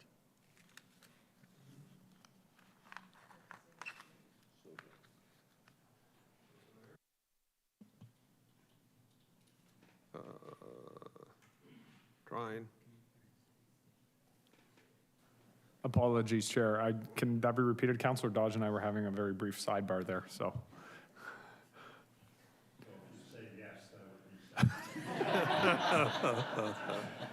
If I've learned one lesson around this horseshoe, it's never say yes unless you know what the question is. So try me again, Councillor. Okay, we cannot make a commitment at this time to approving the capital budget. Correct. But we can make a commitment to endorsing the request. I think so. I mean, and I will, from my perspective, given the conversation around this evening, I'm confident that this request will be coming forward as a part of the capital budget ask from the Airport Commission. So I think that would be appropriate, yes. Yeah, I would follow your guidance, Mr. It's going to be problematic, Councillor, given that I'm going to follow your guidance on this as well. Thank you, Councillor Kushner and Mayor Cisco. And that is just taken as guidance. And obviously, we're learning, as we just saw from the new rules in terms of the strong mayor powers and how the budget is going to be approved, as I said at the very beginning of the meeting. So before we vote, I have one question for staff and perhaps Mayor Cisco, who sits on Regional Council. And I ask this question every year at this time. Is there any progress in getting the region to take over this airport so that we don't have to spend money on it, because I don't think our city benefits as much as the other two? Thank you.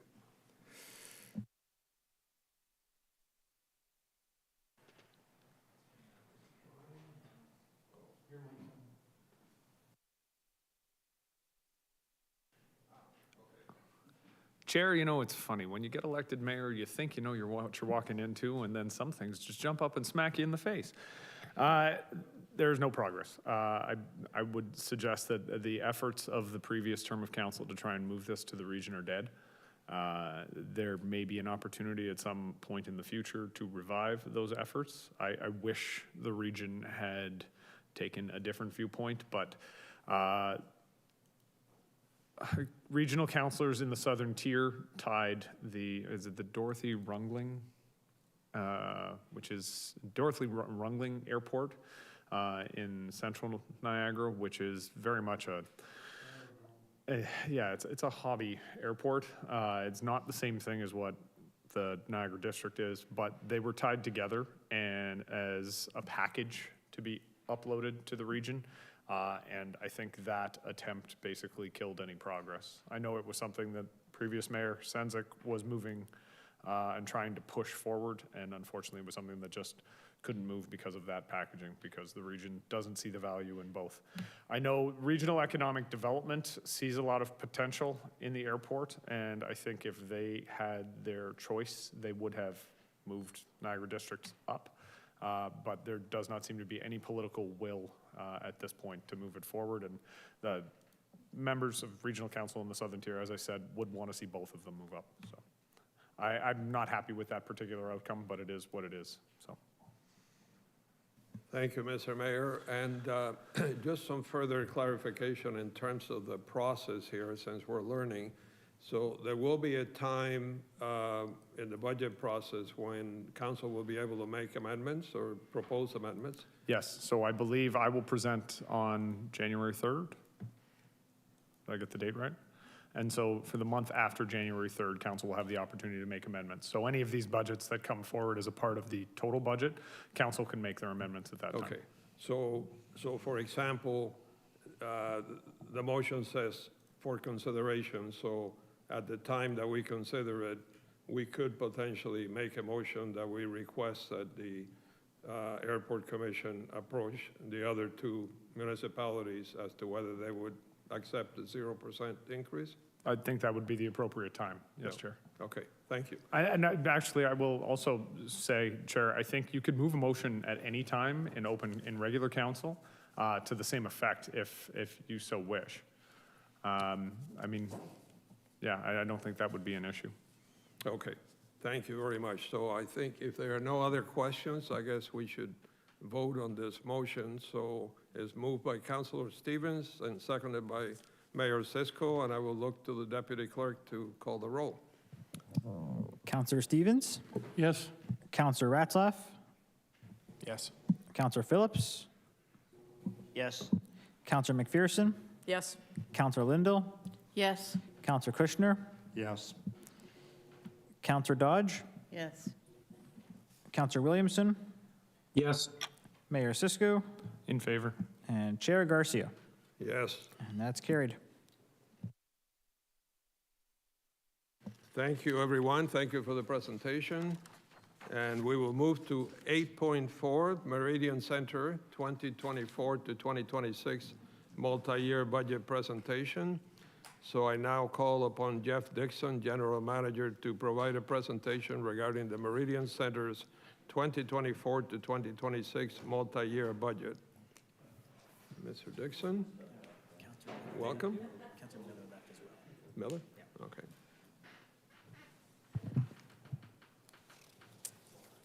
Again, if you can try to make it around 10 minutes, but you know, we'll try to be flexible.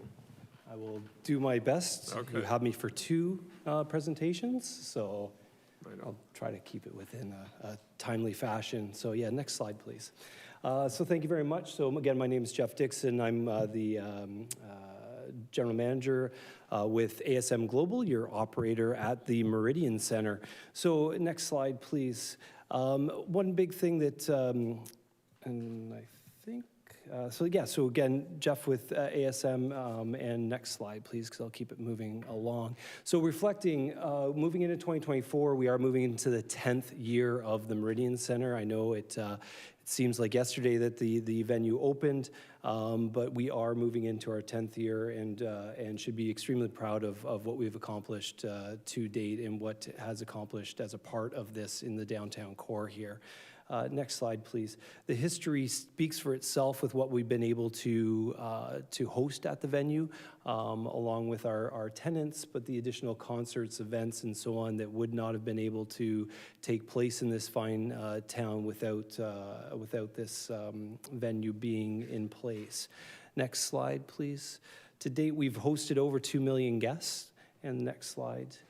And really, when we go back to looking at the original and looking at the budget process, we keep reflecting on our mission statement to ensure that we are open and moving in the right direction. And we do believe that we continue to achieve our mission.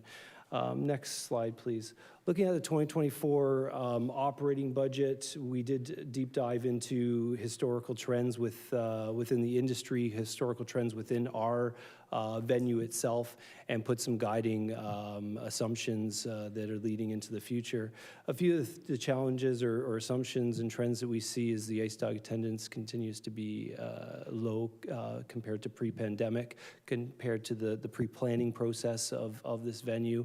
It's a slow process, slow burn coming back. It seems to be a league-wide trend right now. We have a moderate calendar of non-tenant events, so concerts and other events. There is a limit to the cut down in smaller concerts, tour dates, due to the higher costs. Councillor Phillips was chatting about the road shows and the ability to get out there with the Performing Arts Centre. This is very similar. We have a different model than the Performing Arts Centre, but we are finding that those smaller acts are actually harder to find, and we did rely on those to generate income, because we would see 2 or 3 of those come through our doors every year, and now it's much harder to find those. Obviously, wages, as we continue to hear, part-time wages, erode our profit margins. A little bit of the economic uncertainty and inflations, which we are trying to do our best to manage the expenses and leverage really the ASM partnerships that we have to help with buying powers and so on. Achieving and maintaining a competitive total compensation package. I'll mention this a few times through our meeting. We lost 3 of our full-time operators this year, just recently, to the city of St. Catharines.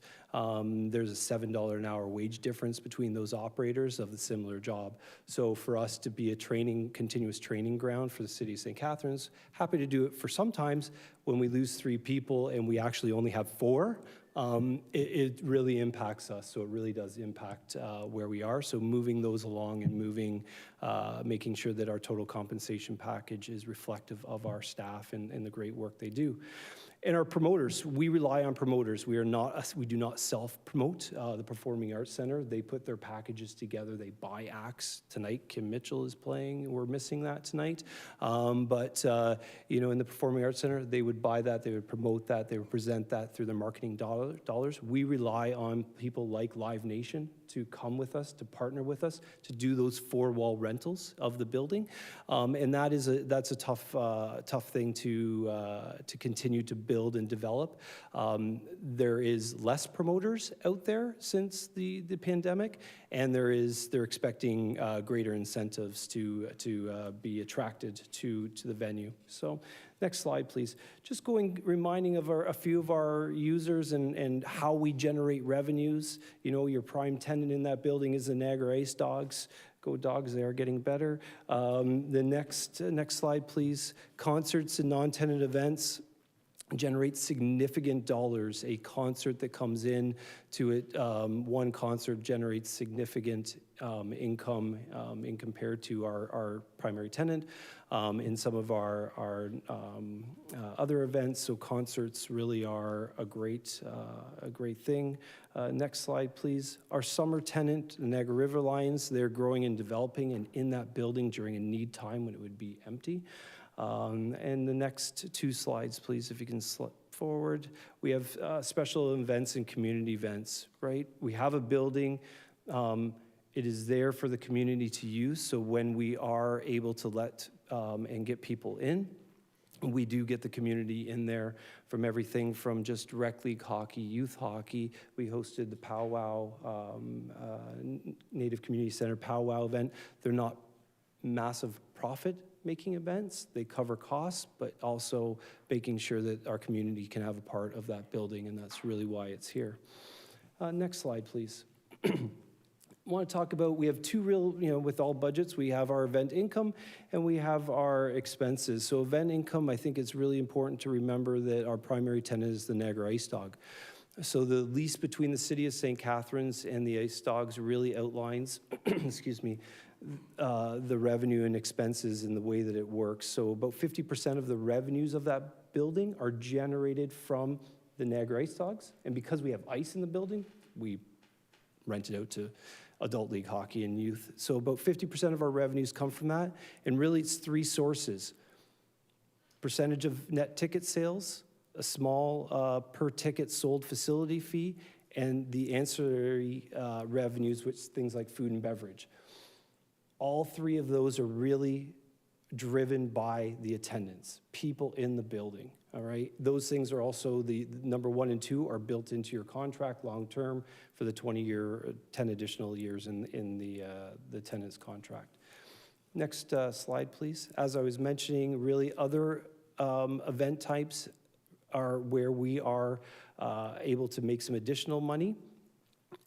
Where ASM influences our revenue stream is maintaining the relationships I was talking about, the promoter and client relationships to grow our share.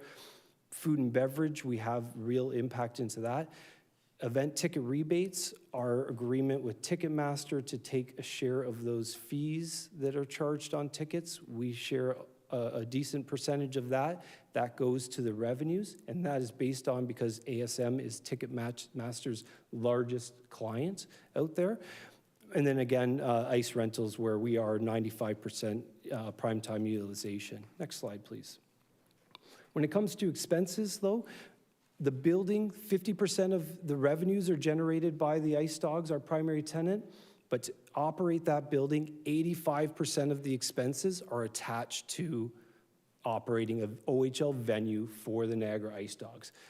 Keeping the ice in, doing what we need to, the staff that we have in place or what we need to execute that agreement. Without any other event in that building, just Niagara Ice Dogs, ice rentals, the deficit would be an annual around that $1.5 million loss. If the Dogs make the playoffs, it gets a little bit lower. But really, it's about $1.5 million. All the additional events and so on that we put in the building reduces that deficit every year. So the more concerts or events or other initiatives we can put in the building, the better it is. There lies the challenge. Next slide, please. So salaries and benefits, are our biggest expense in the building. Like everything, the cost of our benefits went up significantly 2 years ago, about 30%, just the general cost of that. And that's really impacted our expenses, as well as that comment that I made earlier of us making sure that we can decrease or close that gap of some of our staff in comparison to like things, so we don't lose those staff members year on year, is a big part of what we're trying to achieve here with this operating budget. Next slide, please. The budget request. Our budget request, listening to the other meetings, I can understand where we're going, but our budget request for the annual budget is definitely above the guidelines that you put forward. I think it's very important for me to share that at the time in July when we were creating this budget, I know the only events that I have confirmed at the Meridian Center at that time are our tenant events.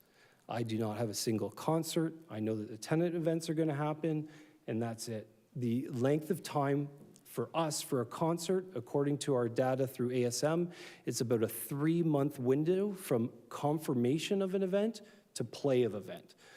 So when I was doing the budget in July, I'm still confirming events for this quarter. So right now, as of today, I just confirmed a show today for the second quarter of next year. So we're in a very, very short cycle, so it's very hard to look too far in advance and make sure that we can hit these numbers the right way, because we don't have that foresight of knowing how much business is coming in. The 0% budget, I did provide a confidential document. It does impact staff, so I thought that it'd be best to provide it to you confidentially. Next slide, please. Looking at the actual numbers, it is a big jump from year over year.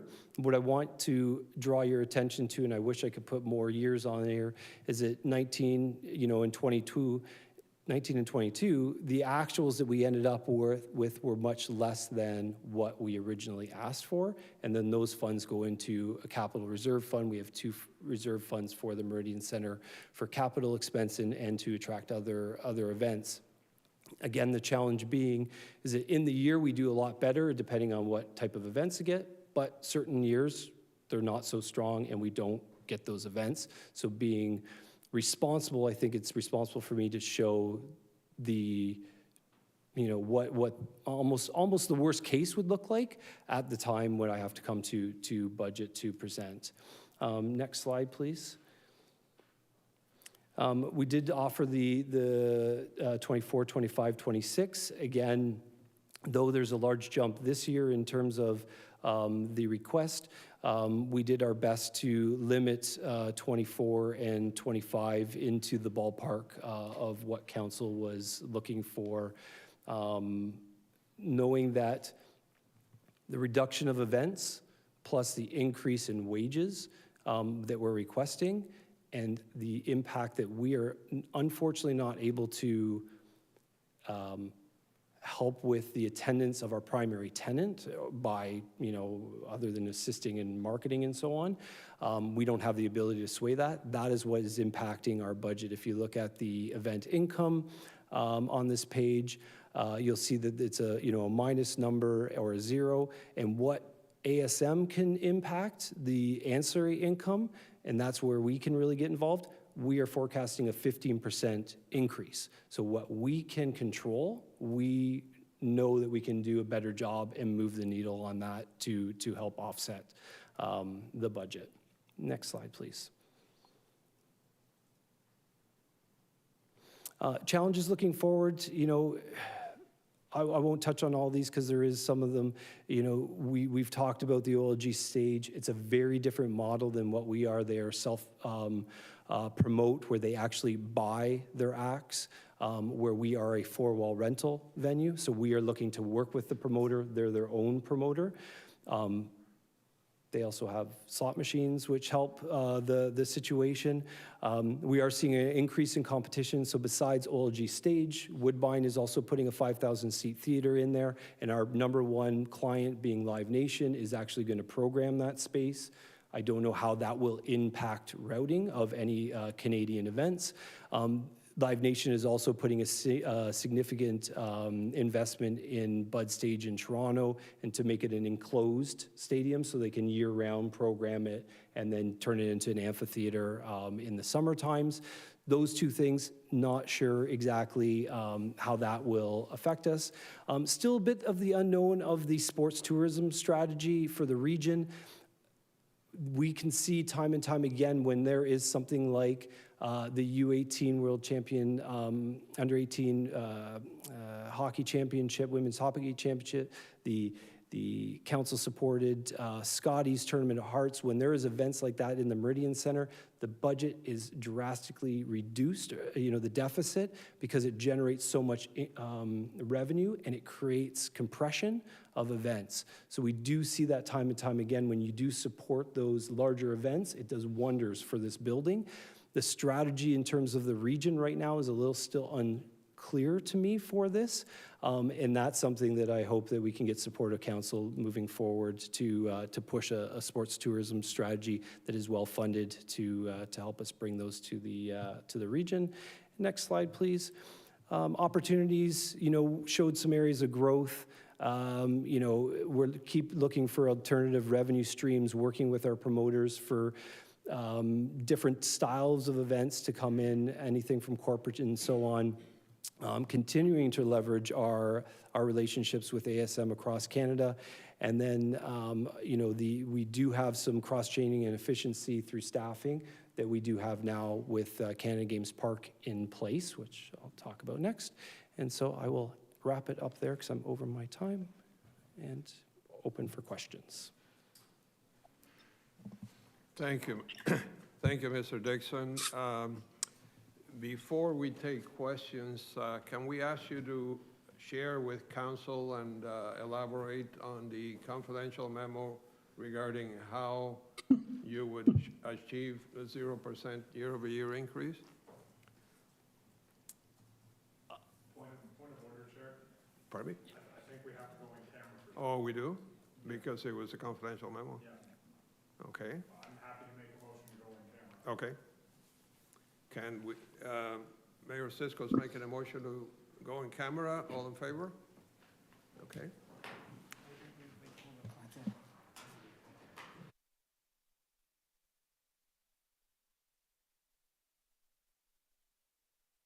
So, one quick second. So we'll be going into closed session pursuant to section 239(1) of the Municipal Act, and the reason we'll be going in is for personal matters about an identifiable individual, including municipal or local board employees, regarding the confidential memorandum from the Meridian Center about staffing.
council will resume for the Budget Committee.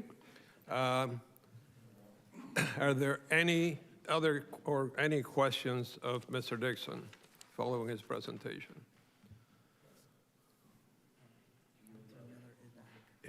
Pardon me? Okay. Oh, Councilor Williamson? Okay. Okay. Mayor Cisco. Thank you, Chair.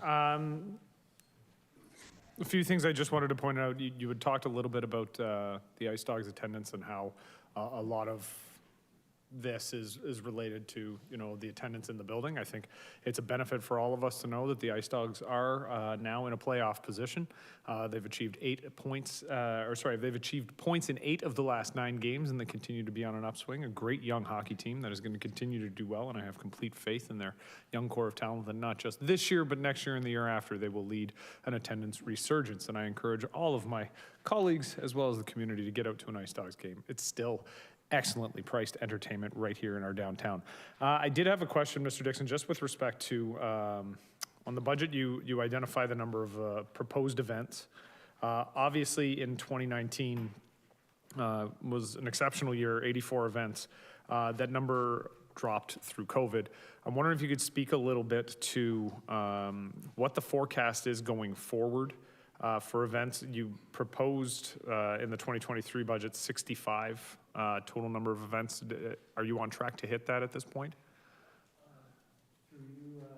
Chair, we are a little bit behind pace right now. We forecasted a number of events in the first quarter of 2023 that did not materialize. It's the nature of the budget cycle and process here. I believe that it also is the type of events, some have multiple ticket events and some don't, but I believe that for 2024, based on what I know today, I believe that we'll be closer to hitting that total number moving forward. And is it fair to say that you, through ASM, are going to continue to try and identify as many events as possible to put into the facility on an ongoing basis? Through you, Mr. Chair, yes, that is the goal of ASM, is to add to the revenue count and add to the total event count. I know similar concerns are being raised in a lot of municipalities right now with the mid-size facilities. Has it been your experience that this seems to be a bit of a trend right now, post-COVID, that those mid-size venues aren't getting filled as quickly as they were immediately pre-COVID? Yes, through you, Chair, Mr. Mayor, yes, it is absolutely a trend that we see. The cost of touring, the cost of artists, et cetera, the inflation costs that we're seeing a smaller amount of the cut-down style shows, and that is across the venue, so across the industry, and would be similar into looking into a venue, our sister property in Kingston, for example, would be seeing the same reduction of events. Okay, thank you.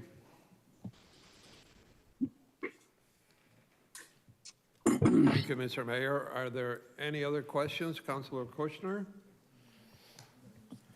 Thank you. You did indicate that you've had a very significant increase in insurance. Is that standard or is that unique to us? Through you, Mr. Chair, sorry, can you repeat the last part of that question? You indicated that a big part of the operating cost was the increased insurance. And is that high cost common to the industry or unique to us? Through you, Mr. Chair, I'm uncertain if it's common to the industry. I know that just as when we went through the renewal process this year, we did see an increase in our insurance. We also saw an increase at our other facility in the venue as well, or in the region as well. So I think that that's potentially something that is, I would have to do more research on and see if that's okay, so it's nothing that uniquely happened to us? No, not that I see at this time. Thank you, Councilor Kushner. Any other questions? If not, can I have a motion? No, sorry, I'm online. Oh, sorry. I have Councilor Williamson online. Thank you, Mr. Chair. Through you to Mr. Dixon. Mr. Dixon, report states that 95% of the primetime recreational ice is used. Is there a good utilization, probably better choice of words, for the non-primetime ice? Thank you for the question. Through you, Mr. Chair, to the councillor. Most of the non-prime time at Meridian Centre is utilized by the Ice Dogs with their agreement for their practice time. So we don't see a high utilization from other groups, but the Ice Dogs have been generous in informing us well in advance if they are not using their practice times, and then we will put it online for available use and rental. So they've been very good partners in that way, so trying to increase revenues for us. That's great to see. And I know a few years back, maybe pre-COVID, you did offer some public skating, and maybe some of that was either sponsored or in partnership with the Ice Dogs. And since not that many years ago, we had 3 ice surfaces in downtown St. Catharines, Rexheimer's, Hague, and Garden City, then Jack Gaycliff it was called. Now we don't have any. So if there is an opportunity for some public skating to happen there, I think the community would be appreciative of it. If that's is that a possibility?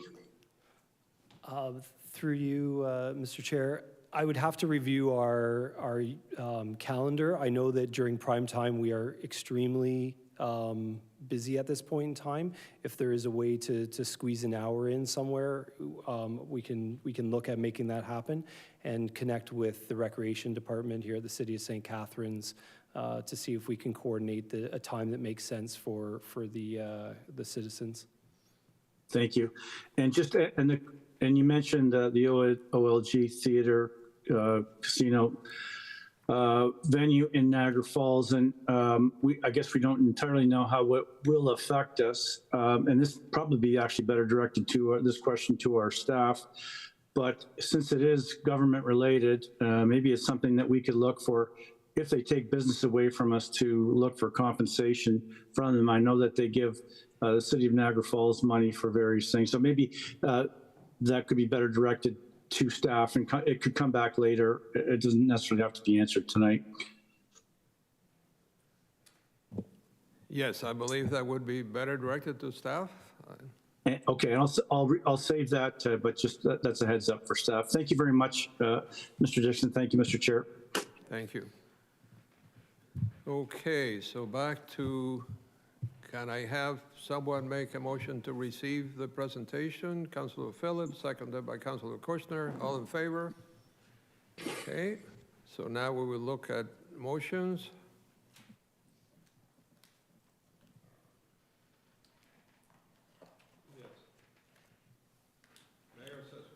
Thank you, Chair. Make a motion to refer back to Mr. Dixon and his staff for them to come back with additional revenue generation opportunities as outlined in the confidential memo. And any other feasible reductions, yes.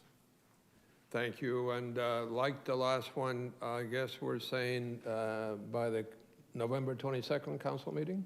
Is that what the date? Yes. And can I have a seconder for that? Councillor Lindahl. Okay, it's a motion to refer, so there is no debate. All in favor? Against? Carried? Okay. Thank you, Mr. Dixon. And I'm going to ask for a 5-minute break to give Mr. Dixon time to gather himself for the next one and to give us a little break. Back in 5 minutes.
Okay, council is back in session, and we will now go to 8.5. Canada Summer Games 2024 to 2026 multi-year budget presentation. So I call upon Jeff Dixon, General Manager, to provide a presentation regarding the Canada Summer Games 2024 to 2026 multi-year budget. Mr. Dixon.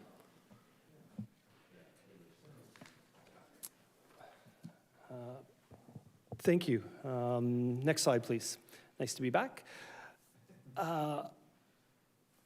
So ASM is also the independent operator for Canada Games Park. Here's a quick agenda that we'll look at. Next slide, please.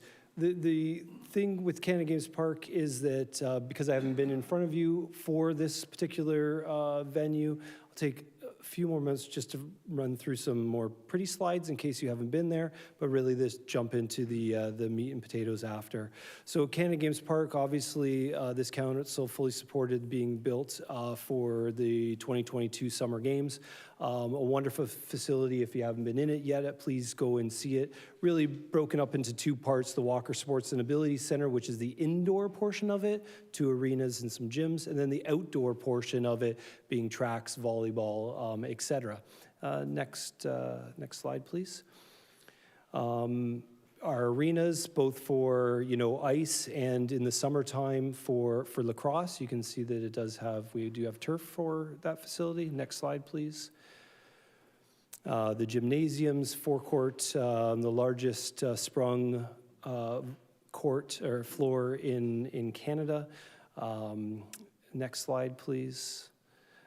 Outdoor facility, all international certified track and field competition zone through the track, the throwing surfaces, jumping, etc. Next slide, please. Beach volleyball, that we can host 6 beach volleyball courts on, as well as there is a bike center in the area with bike tuning equipment and so on. Next slide, please. The tenants in the building currently, one of our primary tenants is Brock with their BFit Center. It is a very well used facility and a membership-based facility. Next slide, please. Another tenant with us is the CSIO, Canadian Sport Institute of Ontario, and Sport Niagara. They're on the 2nd floor. They do high-performance training for, the CSIO does high-performance training for athletes, both national and provincial, as well as some other high-performance, up-and-coming. And then Sport Niagara is the legacy component from our Canadian Summer Games. Next slide, please. We do have a hockey tenant, so Brock University, both men's and women's, moved from Seymour Hanna into Canada Games Park. They have dedicated team space that was built as part of the project for dressing rooms and such that connect to both arenas. Next slide, please. We also welcomed the Junior A and Junior B lacrosse when they moved out of Jack Gatecliff facility, and the Junior A team, and then Junior B from, I guess, Thorold. They became the Athletics. But so both of those do have call Canada Games Park home, and they do share the Brock tenant space with the Junior A team. So there is some synergies that we've worked through there, and just a marvelous place to watch lacrosse. Very popular. The Junior B team was very, very good this year, and they're expecting Junior A and Junior B to be quite good next year as well. Next slide, please. High performance sports, so we've been able to host quite a few high performance events leading up to this. This summer we had the Canadian Under-18 Women's Development Team, so that's Hockey Canada, that's future Olympians with us. Volleyball Canada has hosted their Canada Cup, and it's a big developmental camp for them, camp. The Fencing Association, Ontario Fencing Associations, their provincial competitions, Lacrosse Ontario Summer Camp, as well as the Niagara River Lions practice with us at Canada Games Park, so they use the venue as their primary practice facility. Next slide, please. Obviously, community sports is the primary driver within that building. Currently, the ice pads are 98% utilized in their prime time, potentially even more than that.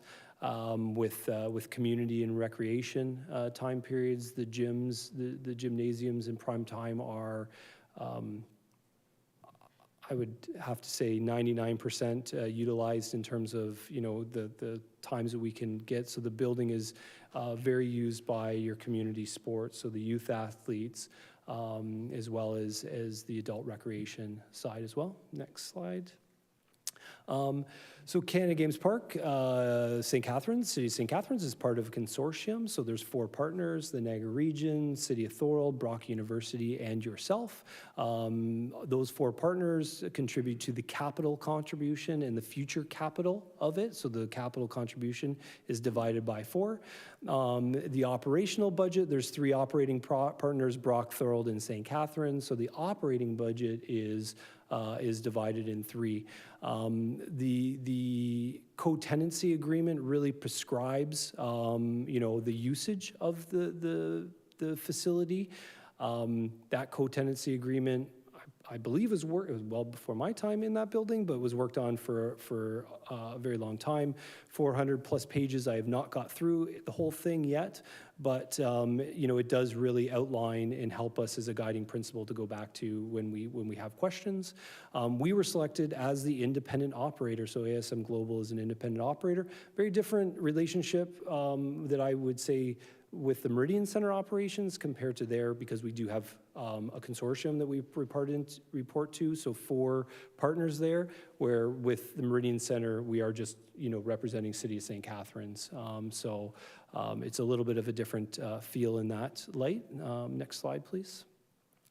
Again, we were chosen, we came in February 2022, so the building had already been built and actually had received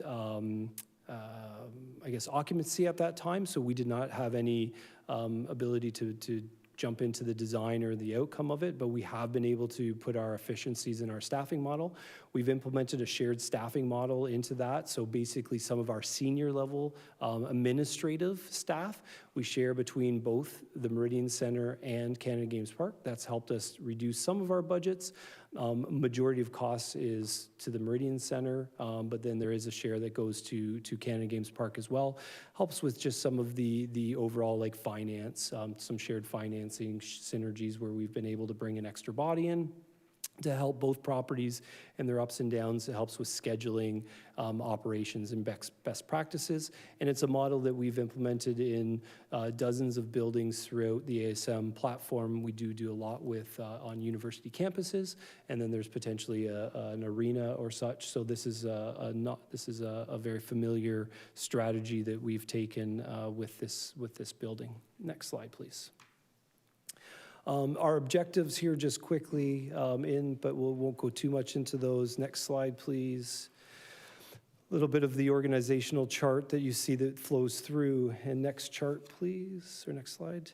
The usage of the building, again, as I mentioned, really outlined in that co-tenancy agreement. The arenas or the ice times allocated to St. Catharines, Thorold, and Brock. Each partner has basically a place that we start from.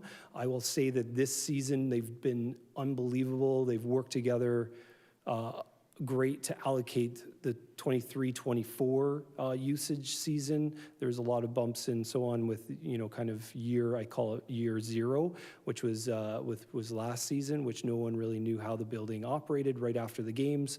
But this year, all the groups are working jointly to try to limit any unused time. So if St. Catharines can't use an hour, maybe Brock can, or vice versa. So the relationship between those 3 operating partners have been wonderful. Next slide, please. Operating budget, we haven't operated a full budget year yet. As I said, basically the 2023, even though we're classifying that as year 1, it is really that first year, that fiscal year. There was a lot of darts thrown at the board to try to figure out what it would take to run this building and operate it. So when we've looked at the future operating budget with the management committee, and the Finance Committee. We really looked at the trends that we've seen year to date, so up until that sort of July time period, and then what we've seen in trends in the industry. A 0% budget isn't possible due to the usage priorities outlined in the co-tenancy agreement. Basically, to achieve that 0% budget that was requested by this council, we would have to cut operating hours, which would impact what is outlined and prescribed in the co-tenancy agreement, which I can't do on my own at this point in time. So, next slide, please. The revenues are three kind of areas: the arena, track, your general rentals, arena rentals versus track and field rentals versus indoor gyms. Our lease and tenant space, so we do see obviously significant rentals from things like BFIT or the CSIO, Brock Athletics Hockey. They all have an amount of money that they pay and market rates that they pay, as well as anything else like the small amount of money from concessions that we can find or advertising and sponsorship. Next slide, please. Expenses, this is all basically a wage-driven, employee-driven building. We do have full-time dedicated staff, operators. There's a significant operation team there, as well as part-time staff, janitorial, guest services. When you walk into the door, there's a front desk attendant. The building is open 21 hours a day, and it's staffed actually 24 hours a day. And this is during the hockey when ice is in. So there is a heavy lift on terms of staffing in that building, and that's where you'll see it. As well as we've talked before in my presentation for the Meridian Center, that competitive rate of pay. We do have a very similar rate of pay, or the exact same rate of pay between the Meridian Center and Canada Games Park for our like positions. That gap needs to continue to close in terms of things like to the municipalities. As I mentioned, we did lose one Canada Games Park employee to a municipality this past year as well. And other operating expenses have been very minor. It's a brand new building. Most of the stuff is under warranty. There are a few deficiencies from operations, but that's normal with a new building. The largest increase that we see in terms of those expenses is actually insurance. Property insurance wasn't included in the original budget, so that's why it's a large jump in the 2024 budget. Next slide, please. So getting to the actual numbers, the reserve contribution as well is part of this operating budget. Excuse me, there is a reserve capital part, the good thing is that the funding model that has been recommended by the consortium is to keep the capital contribution part to it stable at a 0% increase for 24, 25, and 26, and the review will be conducted again in 27. Next slide, please. This is the income side of it. So from arenas and so on, there's not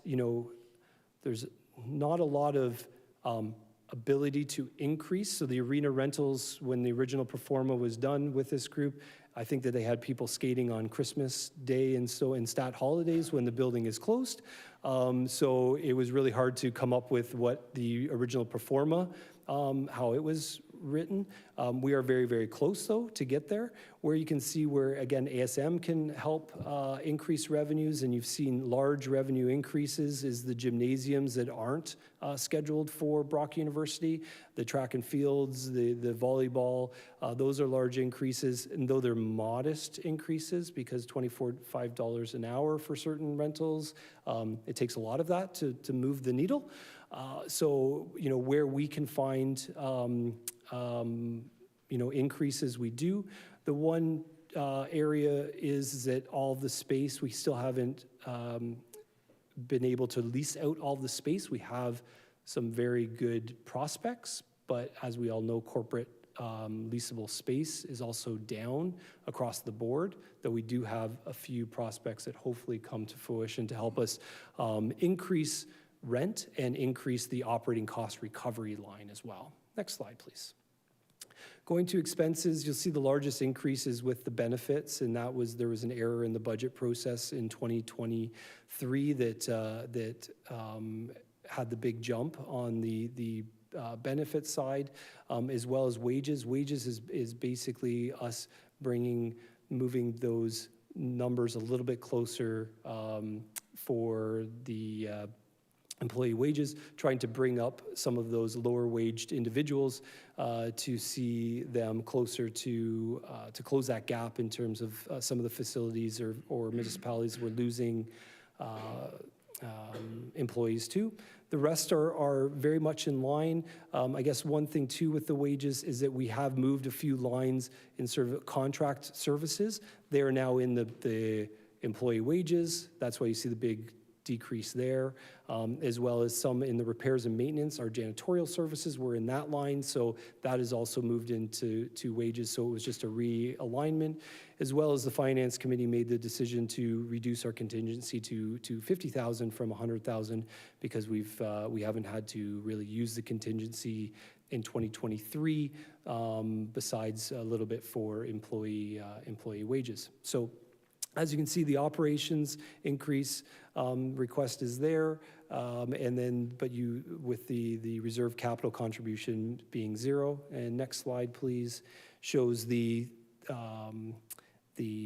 income for the 3 years. And next slide, please. And then the operating partner share, as you can see, down below for the 3 years as well is listed there. Next slide. Challenges for it is just that the evolution, there is 3 operating partners, so the evolution of the priorities as well as there is some legacy components that still, are not 100% finalized. So the evolution of the usage priorities continue to change, the labor that we've talked to, and as I mentioned in the Meridian Center presentation, sports tourism strategy, the Sport Niagara initiative, I still think really needs to be fleshed out more. Opportunities is that there is unbelievable demand for this building. We had approximately 7 to 8 times the amount of people request gymnasium space than we could accommodate at that. Ice rentals through the city of St. Catharines and so on is at a really high, and we're getting unbelievable positive feedback from people like Hockey Canada who want to come on a regular basis, and then that spins off to maybe their para side or their men's side. So we've really seen some real positives from this facility. Next slide, please, and questions to the group. Thank you for your time. Thank you, Mr. Dixon, for a very informative and helpful presentation. We're going to take questions from council. I will make a preliminary comment similar to the other ones I've made. I am concerned that the Canada Games presentation does not even come close to meeting our initial guidance, and certainly you're saying that the 0% budget increase is not possible.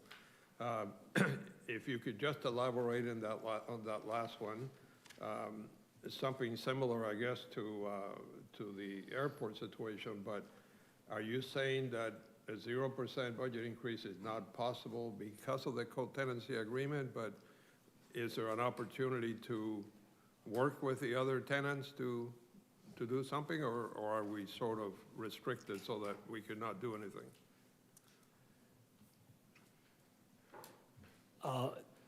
Thank you for the question. From an operations standpoint, I strongly believe that based on the limited amount of time that we've been in that building, that there is,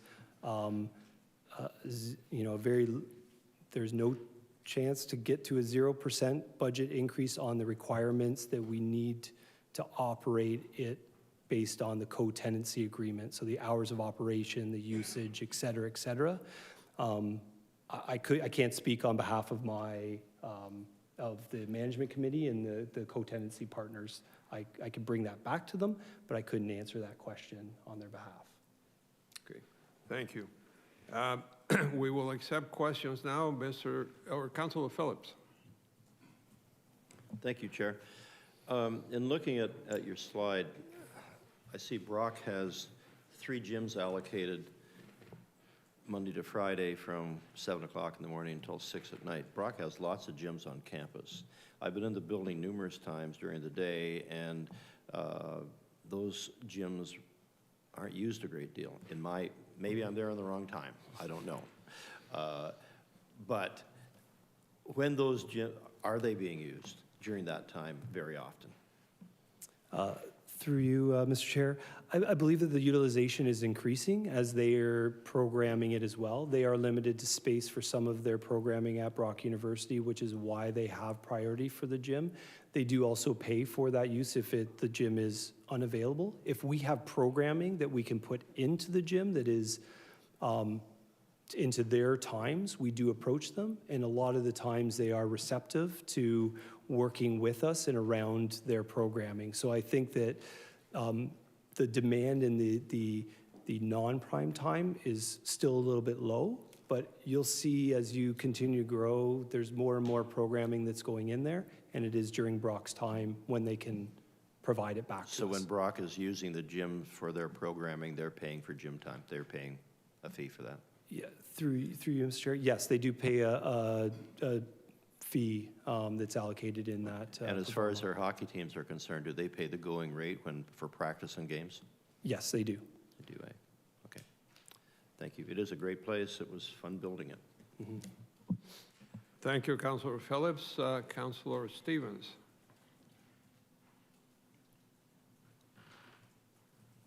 Thank you, Chair, to the presenter. Just a clarification on the, what I don't know, page 24. So on the operating budget,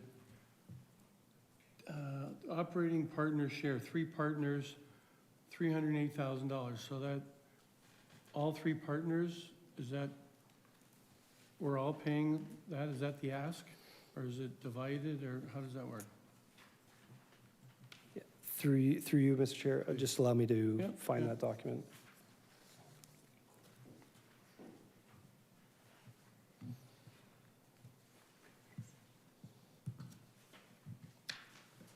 It's on page 24 for, under the 2024 budget draft.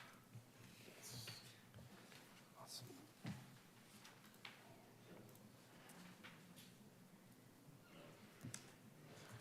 Yes, thank you. Yes, you're referring to the 308? Yes. Yes, that would be per partner. So this isn't the same as the airport where it's based on population, and it's 3 equal shares? 3 equal. Is that what Correct, it is? yes. Okay, I didn't know that. And I guess, I saw a little blurb about this in the news, so who actually owns this? I heard there was a big discussion in Thorold about this the other night. Is it similar to the airport where the land is in Thorold, so they own the land, and then the other partners are only the assets? Is that how it works? I would Okay. love to defer to the We'll go to CAO. the CAO. Yeah, thank you. So the building is owned by 4 partners, City of St. Catharines, City of Thorold, Brock University, and Niagara Region. It sits on land that's owned by Brock University. However, it's on, there's a 38-year lease, and with the ability to extend it a further 40 years beyond that. The capital contribution that each partner puts in, which includes all 4 partners, is intended once at the end of the 38 years, if the building is no longer required by the parties, the monies that are within that would go back to be split between all the owners. All right, thank you. I thought I'd ask that because I heard that, but I never heard the final answer of that, so. And that's nice for the clarification, the other one, that it's, everyone's paying the same like that. Thank you. Thank you, and thank you, CAO. Are there any other questions of the presenter? Seeing none, can I have a motion to receive the presentation? Councillor Phillips, seconded by Councillor Stevens. All in favor? Okay. Thank you, Mr. Dixon. Thank you. So now we will ask for a motion.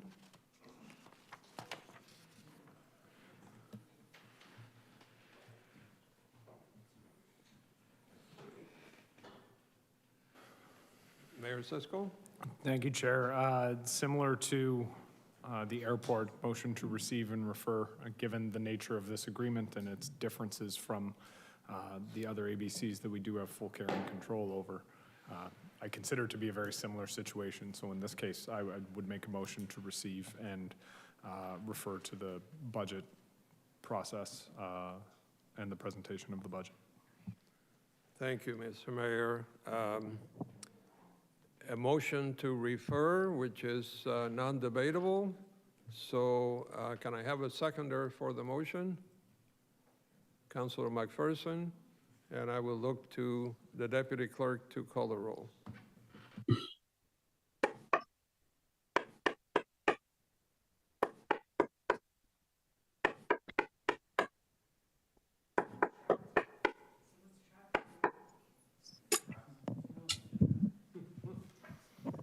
I guess after that brief musical interlude, Mayor Cisco. Aye. Councillor Williamson. Yes. Councillor Stevens. Yes. Councillor Ratzlaff. Yes. Councillor Phillips. Yes. Councillor Miller. Yes. Councillor McPherson. Yes. Councillor Lindell. Indeed. Councillor Dodge. Yes. And Chair Garcia. Yes. And that's carried.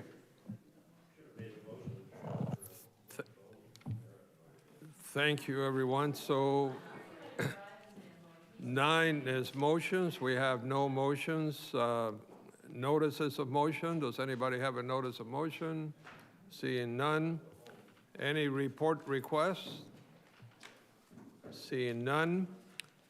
Did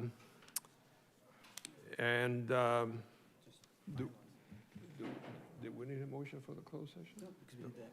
Okay. So 14 is bylaws. And I will read that the motion, that the bylaw listed on the council budget agenda be read a first time, considered and passed. A bylaw to confirm the proceedings of council at its council budget meeting on the first day of November 2023. One reading with respect to confirming the proceedings of the meeting held on November 1st, 2023. That it be signed and executed by the chair and the deputy clerk. Can I have someone move that? Councilor Stevens, seconded by Councilor Phillips. All in favor? Okay. And can I have a motion to adjourn? Sorry? Oh, sorry. Councilor Williamson had a question.